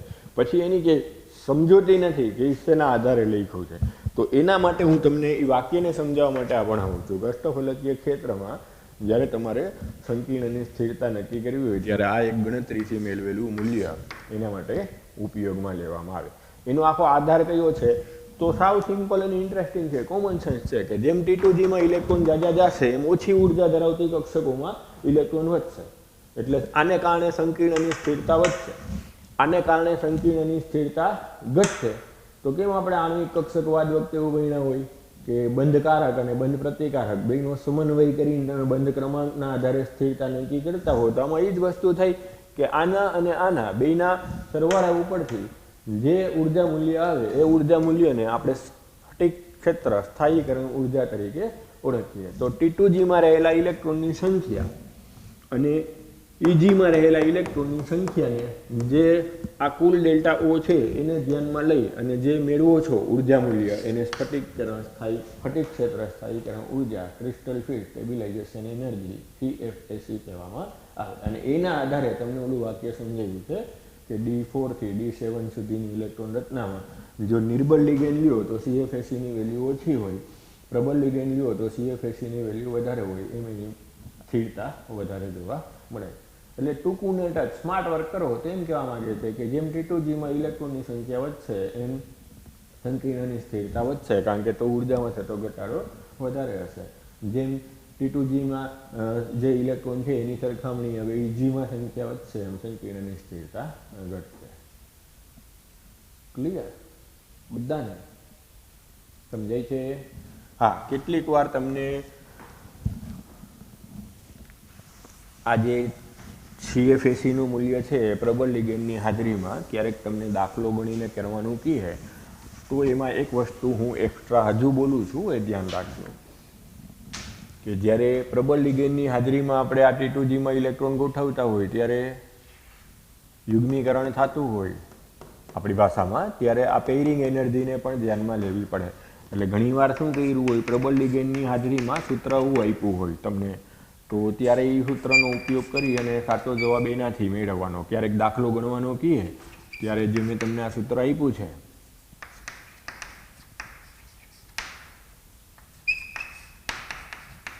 એમાં પેયરિંગ એનર્જી એડ કરીને કહેવાનું. અત્યારે આનો ઉપયોગ નથી. અત્યારે તો જનરલી આપણને આ મેથડથી સીધું CFSE કેલ્ક્યુલેટ કરવાનું કહી દઈએ ને ઓપ્શનમાં ડેલ્ટા ઓના આધારે જ જો આપી હોય જો ઓપ્શન, તો તમારે ડેલ્ટા ઓના આધારે જે જવાબ આવતો હોય લખવાનો. એટલે અત્યારે હમણાં મેં કેમ એમ કીધું કે 5 ઇલેક્ટ્રોન હોય અને જો પ્રબળ લિગેન્ડ હોય તો -2.0 ડેલ્ટા O આ સ્ફટિક ક્ષેત્ર સ્થાયીકરણ ઉર્જા થાય. પણ હવે કેટલીક વાર શું કરે કે સૈદ્ધાંતિક રીતે તમે 5 ઇલેક્ટ્રોનને જ્યારે T2Gમાં લખતા હોય ત્યારે 2 ઇલેક્ટ્રોનનું પેયરિંગ થતું હોય. ડી કક્ષકમાં આપણે આમ લખતા હોય 5 ઇલેક્ટ્રોન.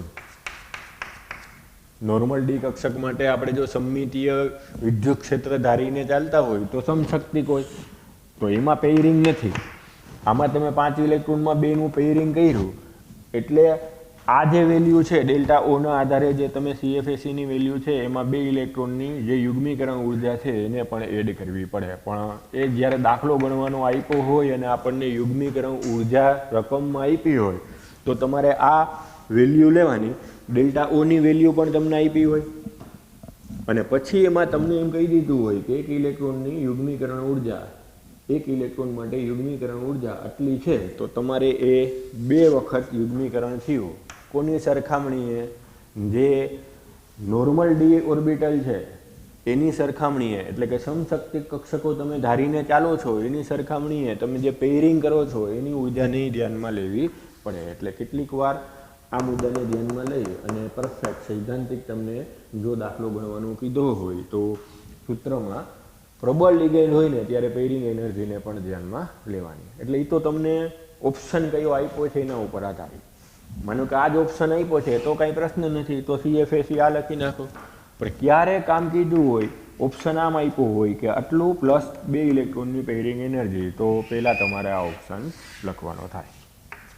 આની જરૂર ક્યારે પડે? પ્રબળ લિગેન્ડ હોય તો જ. નિર્બળ લિગેન્ડ ક્ષેત્રમાં તો જો નોર્મલ ડિજનરેટ કક્ષકો જે 5 યુગ્મિત છે એને એ જ રહેવાની 1, 2, 3, 4 અને 5, કારણ કે ત્યારે તો ડેલ્ટા O કરતાં Pની વેલ્યુ વધારે હોય એટલે યુગ્મીકરણ T2Gમાં નહીં થાય અને ઇલેક્ટ્રોન અપાકર્ષણને કારણે EGમાં વહી જશે, તો એમાં એની જરૂર નહીં પડે. એટલે નિર્બળ લિગેન્ડ ક્ષેત્ર હોય તો આની જરૂર નહીં પડે. પણ જો પ્રબળ લિગેન્ડ ક્ષેત્ર હોય તો ક્યારેક ઓન પેપર સૈદ્ધાંતિક તમને યુગ્મીકરણ ઉર્જા આપી હોય તો એ પણ એડ કરીને તમારે લખવાની થાય.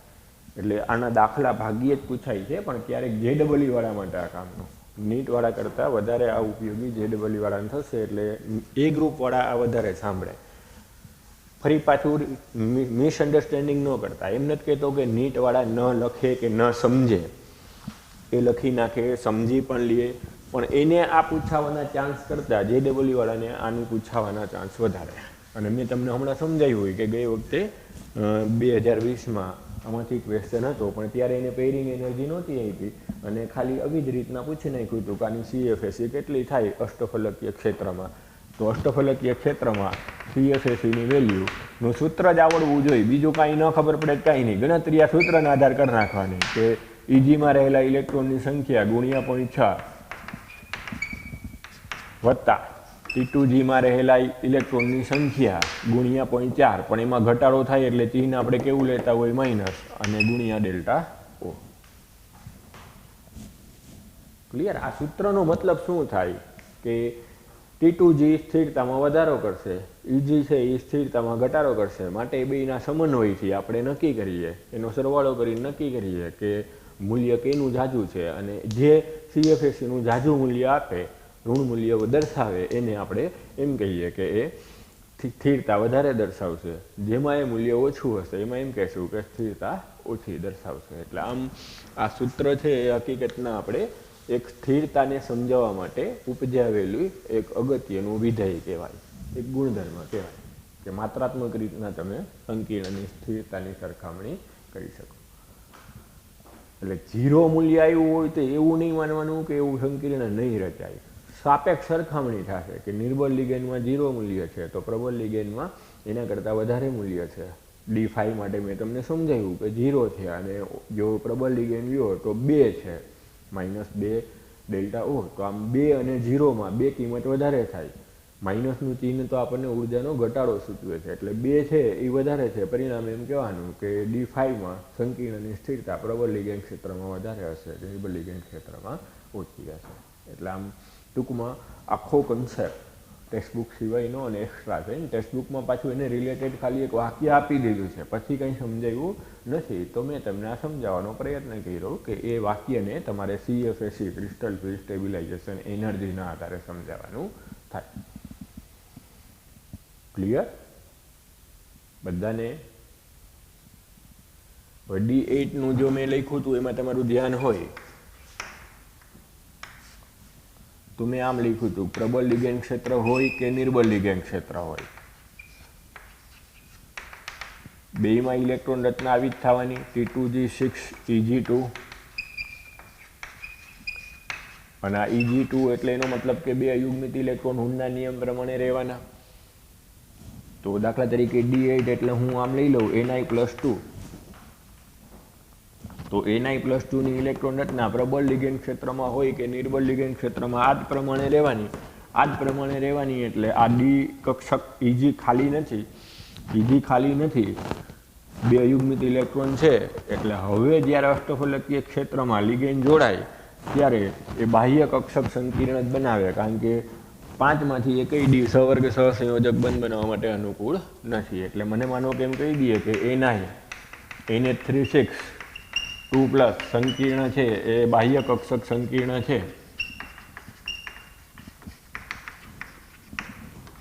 અને એનું ચુંબકીય ગુણધર્મ અનુચુંબકીય છે, એની ભૌમિતિક રચના અષ્ટફલકીય છે. સમજાવો તો કદાચ તમે સંકરણના વિધિ સિદ્ધાંતના આધારે સમજાવવા જાત તો ધારણા કરવી પડે.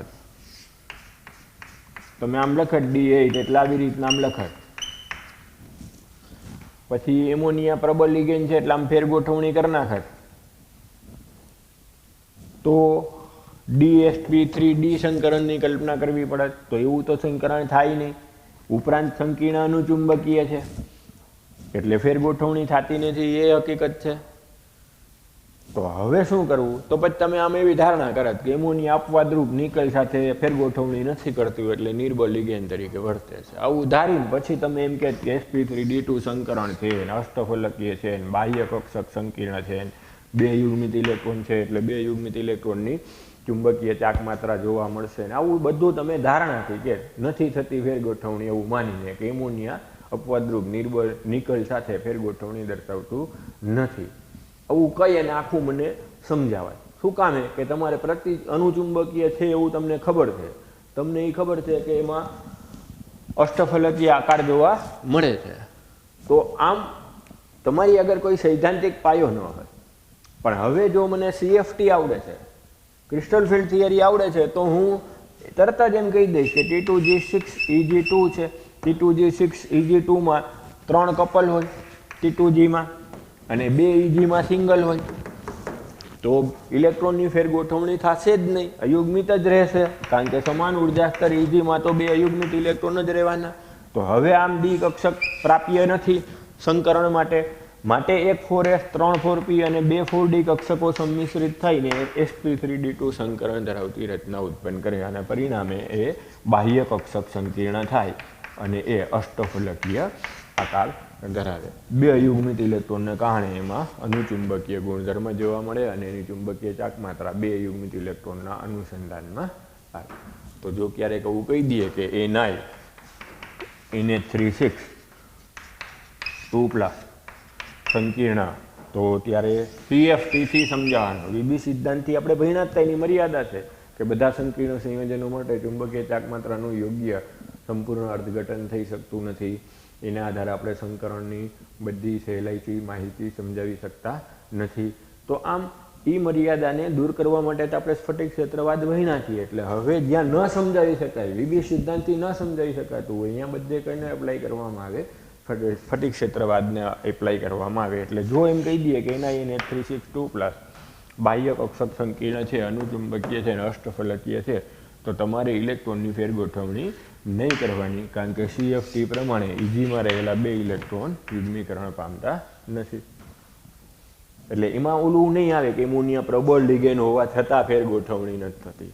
મેં તમને સમજાવ્યું કે D8 હોય તો પ્રબળ લિગેન હોય તોય ભલે અને નિર્બળ લિગેન હોય તોય ભલે, જ્યારે 6 સપ્રગાંક હોય, અષ્ટફલકીય હોય, ત્યારે એ Egમાં ડબલ ઇલેક્ટ્રોન દર્શાવશે.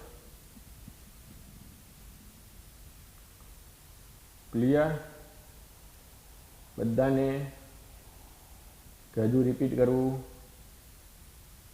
સમજાય છે? હા.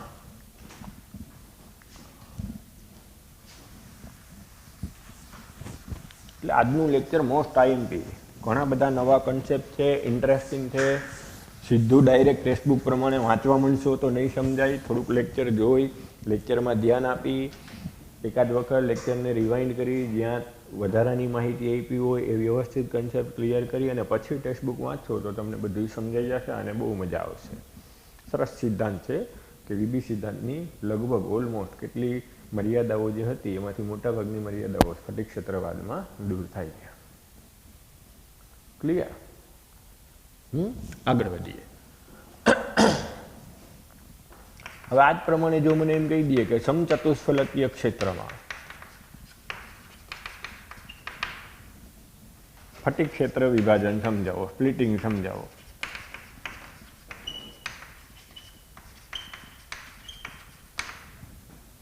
તો પેલું તો આપણે આમ વિચારીએ કે વિગલિત પરિસ્થિતિમાં અથવા તો વાયુરૂપ પરિસ્થિતિમાં ડી કક્ષક હોય ત્યારે ડિજનરેટ સમશક્તિક હોય.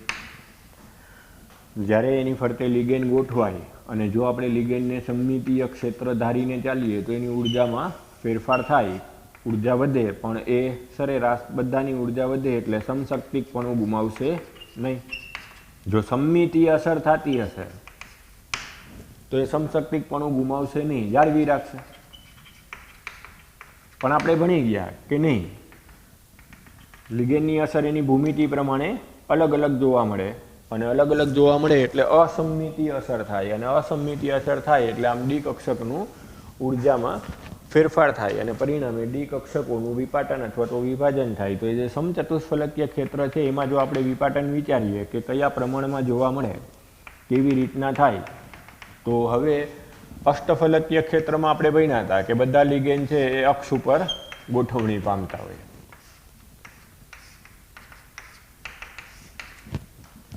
એટલે અક્ષ ઉપર રહેલી ડી કક્ષકોને અપાકર્ષણ વધે અને અક્ષ ઉપર રહેલી ડી કક્ષકોનું અપાકર્ષણ વધે એટલે એની ઉર્જામાં વધારો થાય અને જે સમતલમાં રહેલી ડી કક્ષકો છે એમાં એની ઉર્જા એની સાપેક્ષે ઓછી થાય, ઘટાડો થાય, પરિણામે એક સ્ફટિક ક્ષેત્ર વિપાટન જોવા મળે.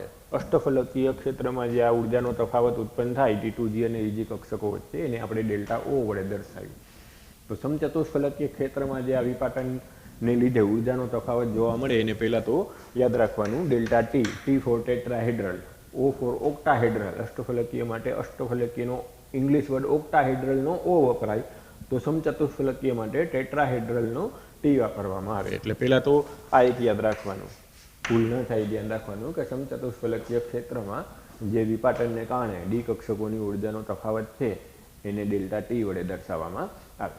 બીજું મેં તમને એ સમજાવ્યું હતું કે સમચતુષ્ફલકીય ક્ષેત્રમાં કેન્દ્રની ફરતે સમમિતીય કક્ષકો નથી. જો સમમિતીય હોય તો આ T2G અને EGનો ઉપયોગ થાય, સમમિતીય ના હોય ત્યારે E અને T2નો ઉપયોગ થાય. આ G પદ છે એમાં લખવામાં આવતું નથી. એટલે જ્યારે હું સમચતુષ્ફલકીય ક્ષેત્રમાં ડી કક્ષકોનું વિપાટન દર્શાવીશ ત્યારે એની જે ઉર્જાનો ફેરફાર છે, તફાવત છે, એને ડેલ્ટા ટી વડે દર્શાવી, અને જે કક્ષકો છે વિભાજનને કારણે જે જુદી જુદી ઉર્જા ધરાવતી કક્ષકો બને છે, ડી કક્ષકમાં પણ પેટા વિભાજન થાય છે, અને E અને T2 વડે દર્શાવીશ, G પદનો ઉપયોગ કરી નહીં.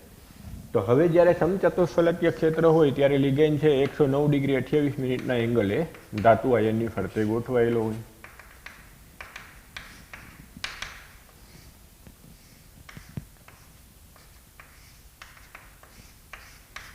હવે 109 ડિગ્રી 28 મિનિટના એંગલે ગોઠવાયેલો છે 3 ડાયમેન્શનમાં, એટલે તમે સમજી શકો કે અક્ષ ઉપરની કક્ષકોનું અપાકર્ષણ ઓછું થાય, કારણ કે એ તો 90 ડિગ્રીના એંગલે છે.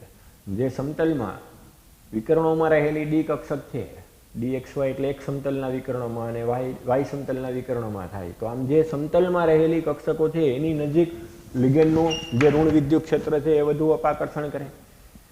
એ વધુ અપાકર્ષણ કરે એટલે અષ્ટફલકીય કરતાં આમાં ઉલટું થાય કે જે સમતલમાં રહેલી DXY, YZ અને ZS કક્ષકો છે એને લિગેન્ડનું ઋણ વિદ્યુત ક્ષેત્ર વધુ અસર કરશે. એટલે આ ઋણ વીજભાર વચ્ચે સ્થિર વિદ્યુતના નિયમ પ્રમાણે વધુ અપાકર્ષણ થશે. માટે આમ જે T2 કક્ષકો છે એની ઉર્જા વધશે, અને જે અક્ષ ઉપર રહેલી છે એ કક્ષકોનું સમચતુષ્ફલકીય ક્ષેત્રમાં વિપાટનને કારણે ઉર્જા T2ની સરખામણીએ ઓછી થશે. માટે આમ E કક્ષકની ઉર્જા ઓછી હશે અને T2 કક્ષકોની ઉર્જા વધારે હશે. એટલે આમ સમચતુષ્ફલકીય ક્ષેત્રમાં જે ડી કક્ષકનું વિપાટનને કારણે જે ઉર્જાનું મૂલ્ય છે એ અષ્ટફલકીય કરતાં ઊંધું આવશે. આપણે ઉમાં એમ કહેતા હતા કે T2 કક્ષકોની ઉર્જા ઓછી હોય, આમાં આપણે એમ કહેશું કે E કક્ષકોની ઉર્જા ઓછી હોય અને T2 કક્ષકોની ઉર્જા વધારે હોય. આને આપણે ડેલ્ટા ટી વડે દર્શાવીએ તો સ્વાભાવિક છે કે હવે હું આમ કહી દઈ કે આ -0.6 ડેલ્ટા ટી થશે,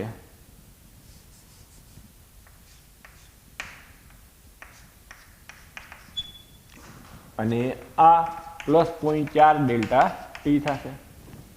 આ 3ની સાપેક્ષા 2 ઘટે છે એટલે આને 0.6 માઇનસ ડેલ્ટા ટી કહેવાય, અને આ 2ની સાપેક્ષા 3ની ઉર્જા વધે છે એટલે આને +0.4 ડેલ્ટા ટી વડે દર્શાવવામાં આવે.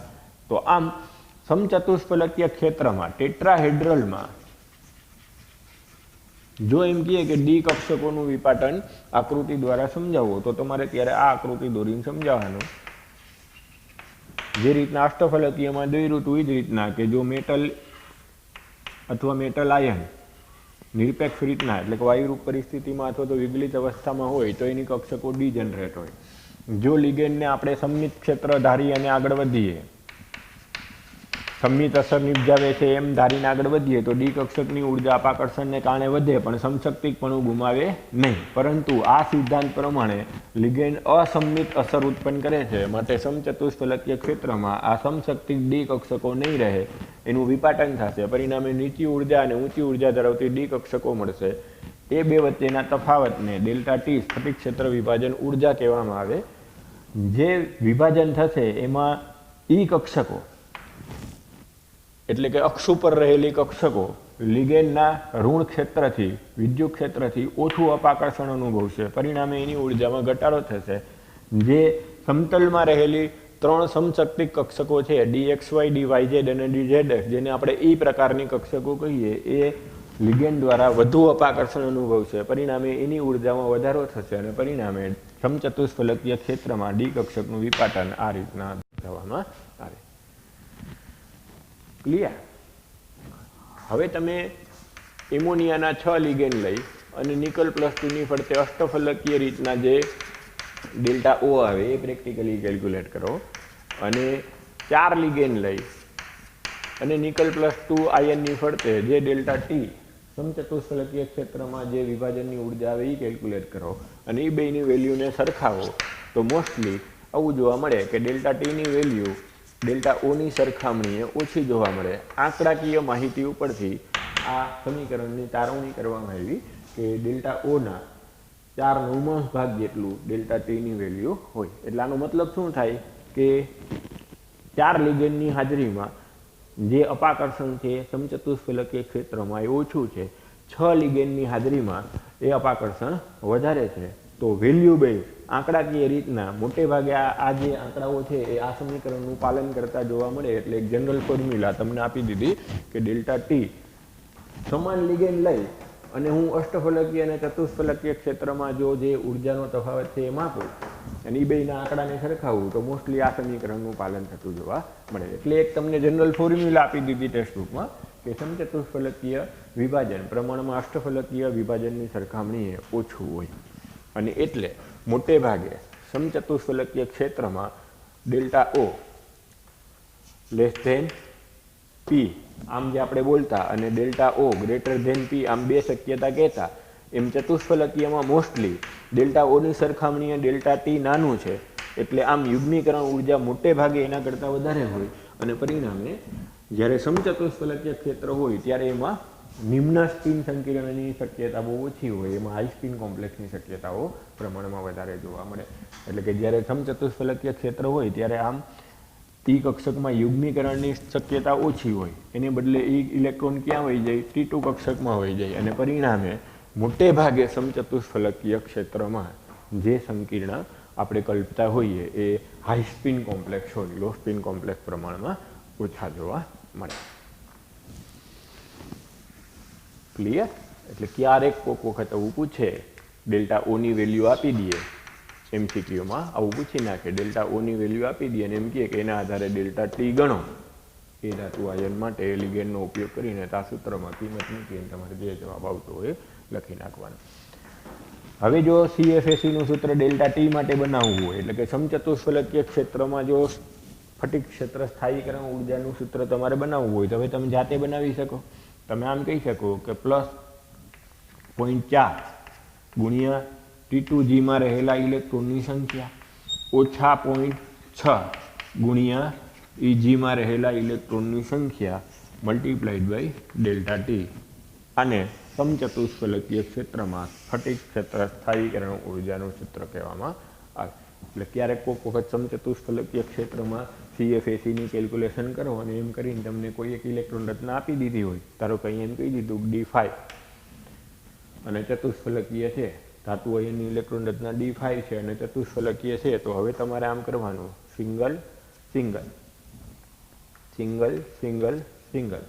મોટે ભાગે મેં તમને હમણાં સમજાવ્યું કે ડેલ્ટા ટીની વેલ્યુ ઓછી હોવાથી પેરિંગ છે એ જનરલી ન થાય, પેરિંગ એનર્જી વધારે હોવાથી એ યુગ્મીકરણ ના અનુભવે અને 5 ઇલેક્ટ્રોનને યુગ્મિત રહીએ. તો હવે આ 2 અને 3 ઇલેક્ટ્રોનની કિંમત અહીંયા મૂકી અને જે આવે એ તમારે દર્શાવવાનું થાય.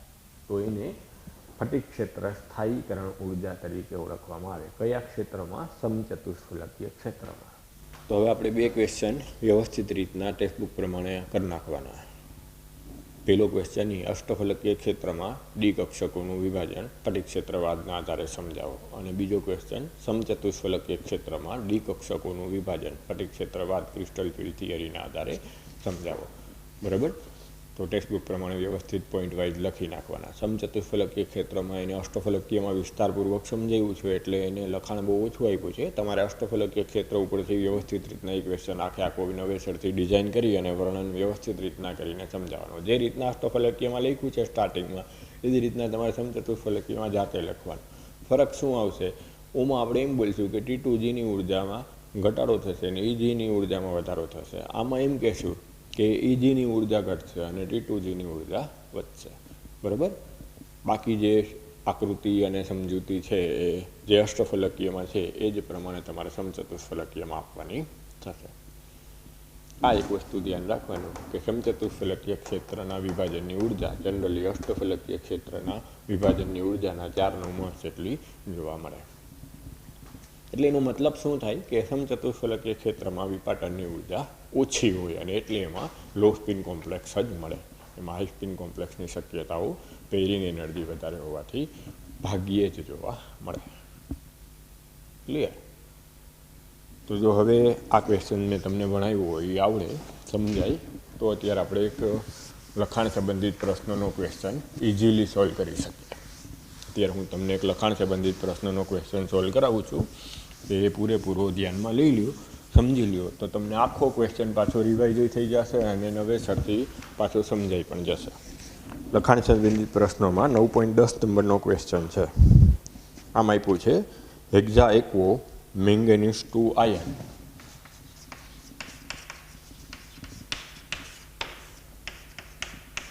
5 યુગ્મિત ઇલેક્ટ્રોન ધરાવે છે અને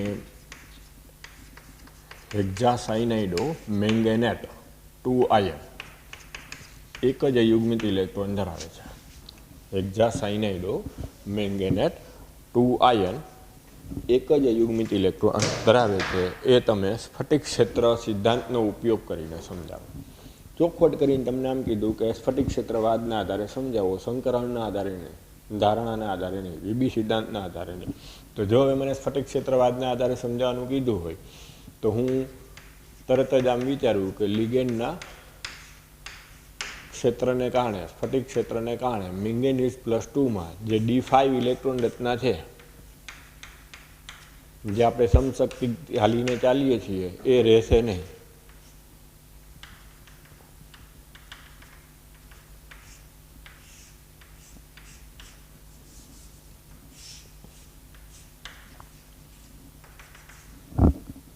હવે પાણી નિર્બળ લિગેન્ડ ક્ષેત્ર છે એટલે એમાં ડેલ્ટા ઓ અષ્ટફલકીય ક્ષેત્રના વિભાજન કરતાં પેરિંગ એનર્જી વધારે હોય. એનું મૂલ્ય પેરિંગ એનર્જી કરતાં ઓછું હોય, પેરિંગ એનર્જી વધારે હોય. એટલે હવે હું આમ બોલીશ કે જે આ ડીની 5 કક્ષકો છે મેંગેનીઝમાં, એમાં રહેલા 5 ઇલેક્ટ્રોનની ગોઠવણી હવે મારે CFT પ્રમાણે T2G અને EGમાં કરવાની થાય તો નિર્બળ લિગેન્ડ ક્ષેત્રમાં એ 5 ઇલેક્ટ્રોન આ રીતના ગોઠવાયેલા હોય. કારણ કે ડેલ્ટા ઓની વેલ્યુ કરતાં પેરિંગ એનર્જી પાણી જેવા નિર્બળ લિગેન્ડ ક્ષેત્રમાં વધારે હશે. એટલે હવે આખી ઇલેક્ટ્રોન રચના હું D5ને બદલે બોલીશ જ આમ T2G3 EG2. T2G3 EG2માં 5 અયુગ્મિત ઇલેક્ટ્રોન છે એટલે એની ચુંબકીય ચાર્જ માત્રા 5 અયુગ્મિત ઇલેક્ટ્રોનને અનુરૂપ આવે. પણ આ જ વસ્તુ જ્યારે હું હેક્ઝાસાયનાઇડ મેંગેનેટ આયનમાં સમજાવીશ ત્યારે જે ડી કક્ષક સમશક્તિકમાં 5 અયુગ્મિત ઇલેક્ટ્રોન છે એ હવે હું નહીં બોલું, વિધિ સિદ્ધાંત પ્રમાણે નહીં, મારે CFT પ્રમાણે સમજાવવાનું છે. તો હવે હું આમ કહી દઈશ કે T2G અને EG કક્ષકોમાં ઇલેક્ટ્રોનની ગોઠવણી સાયનાઇડો પ્રબળ લિગેન્ડ હોવાથી એમાં ડેલ્ટા ઓ > P હોવાથી અષ્ટફલકીય સ્ફટિક ક્ષેત્ર વિભાજનની ઉર્જા, યુગ્મીકરણ ઉર્જા વધારે હોવાથી, એના કરતાં વધારે હોવાથી T2G કક્ષકમાં પહેલાં 3 ઇલેક્ટ્રોન આવશે. પણ પેરિંગ એનર્જી કરતાં વિભાજનની મૂલ્ય વધારે હોવાથી ઉર્જાનું હવે આમાં યુગ્મીકરણ થશે અને 5 T2Gમાં ઇલેક્ટ્રોન ગોઠવાશે. પરિણામે સાયનાઇડ જેવા પ્રબળ લિગેન્ડ ક્ષેત્રમાં જે એનર્જી છે ઇલેક્ટ્રોનની ગોઠવણી છે મને થશે T2G5 EG0. હવે જે આ T2G5 EG0 લખું છું એમાં સમશક્તિ 3 T2G કક્ષકોમાં 5 ઇલેક્ટ્રોન આ રીતના ગોઠવાશે, ડબલ ડબલ અને સિંગલ. પરિણામે એ 5 ઇલેક્ટ્રોન હોવા છતાંય 1 ઇલેક્ટ્રોનની અનુચુંબકીય ગુણધર્મ દર્શાવતી ચુંબકીય ચાક માત્રા દર્શાવે. જ્યારે આમાં હેક્ઝા એક્વા જે સંકીર્ણ છે એમાં 5 ઇલેક્ટ્રોન હોવા છતાંય એની ઇલેક્ટ્રોનની ગોઠવણી T2G3 EG2 પ્રમાણે સ્ફટિક ક્ષેત્રવાદથી આવતી હોવાથી આપણે એમ કહેશું કે એમાં 5 અયુગ્મિત ઇલેક્ટ્રોનની હાજરી અને એના આધારે ચુંબકીય ચાક માત્રા જોવા મળે. તો જો સ્ફટિક ક્ષેત્રવાદના આધારે સમજાવવા આમ કહીએ તો બેયમાં 5 ઇલેક્ટ્રોન ખરા, D5 ખરું, પણ બેયની ઇલેક્ટ્રોનની ગોઠવણી સ્ફટિક ક્ષેત્રવાદમાં અષ્ટફલકીય ક્ષેત્રમાં અલગ અલગ થશે. આમાં હું આમ બોલીશ T2G3 EG2 છે, આમાં હું આમ બોલીશ T2G5 EG0 છે. ને પરિણામે આ 5 અયુગ્મિત ઇલેક્ટ્રોનની હાજરી અને આ 1 અયુગ્મિત ઇલેક્ટ્રોનની હાજરી દર્શાવે. ક્લિયર? તો ઇન્ટરેસ્ટિંગ છે, મજાનું છે. તો હવે અહીં સુધી આજે રાખીએ. આટલી વસ્તુ જે આજના લેક્ચરમાં ચાલી છે કમ્પ્લીટલી વ્યવસ્થિત રીતના પૂરી કરી નાખો. બરાબર. જ્યાં ક્યાંય ન સમજાય, કંઈ કન્સેપ્ટ ક્લિયર ના થતા હોય તો મને ક્વેરી બોક્સમાં અથવા વોટ્સઅપમાં મોકલી દો ક્વેશ્ચન. હું પાછું એક વખત ક્લાસરૂમમાં રિવિઝન કરાવી દઈશ. બરાબર. તો હવે પાછા નેક્સ્ટ લેક્ચરમાં મળીએ. જય શ્રી કૃષ્ણ.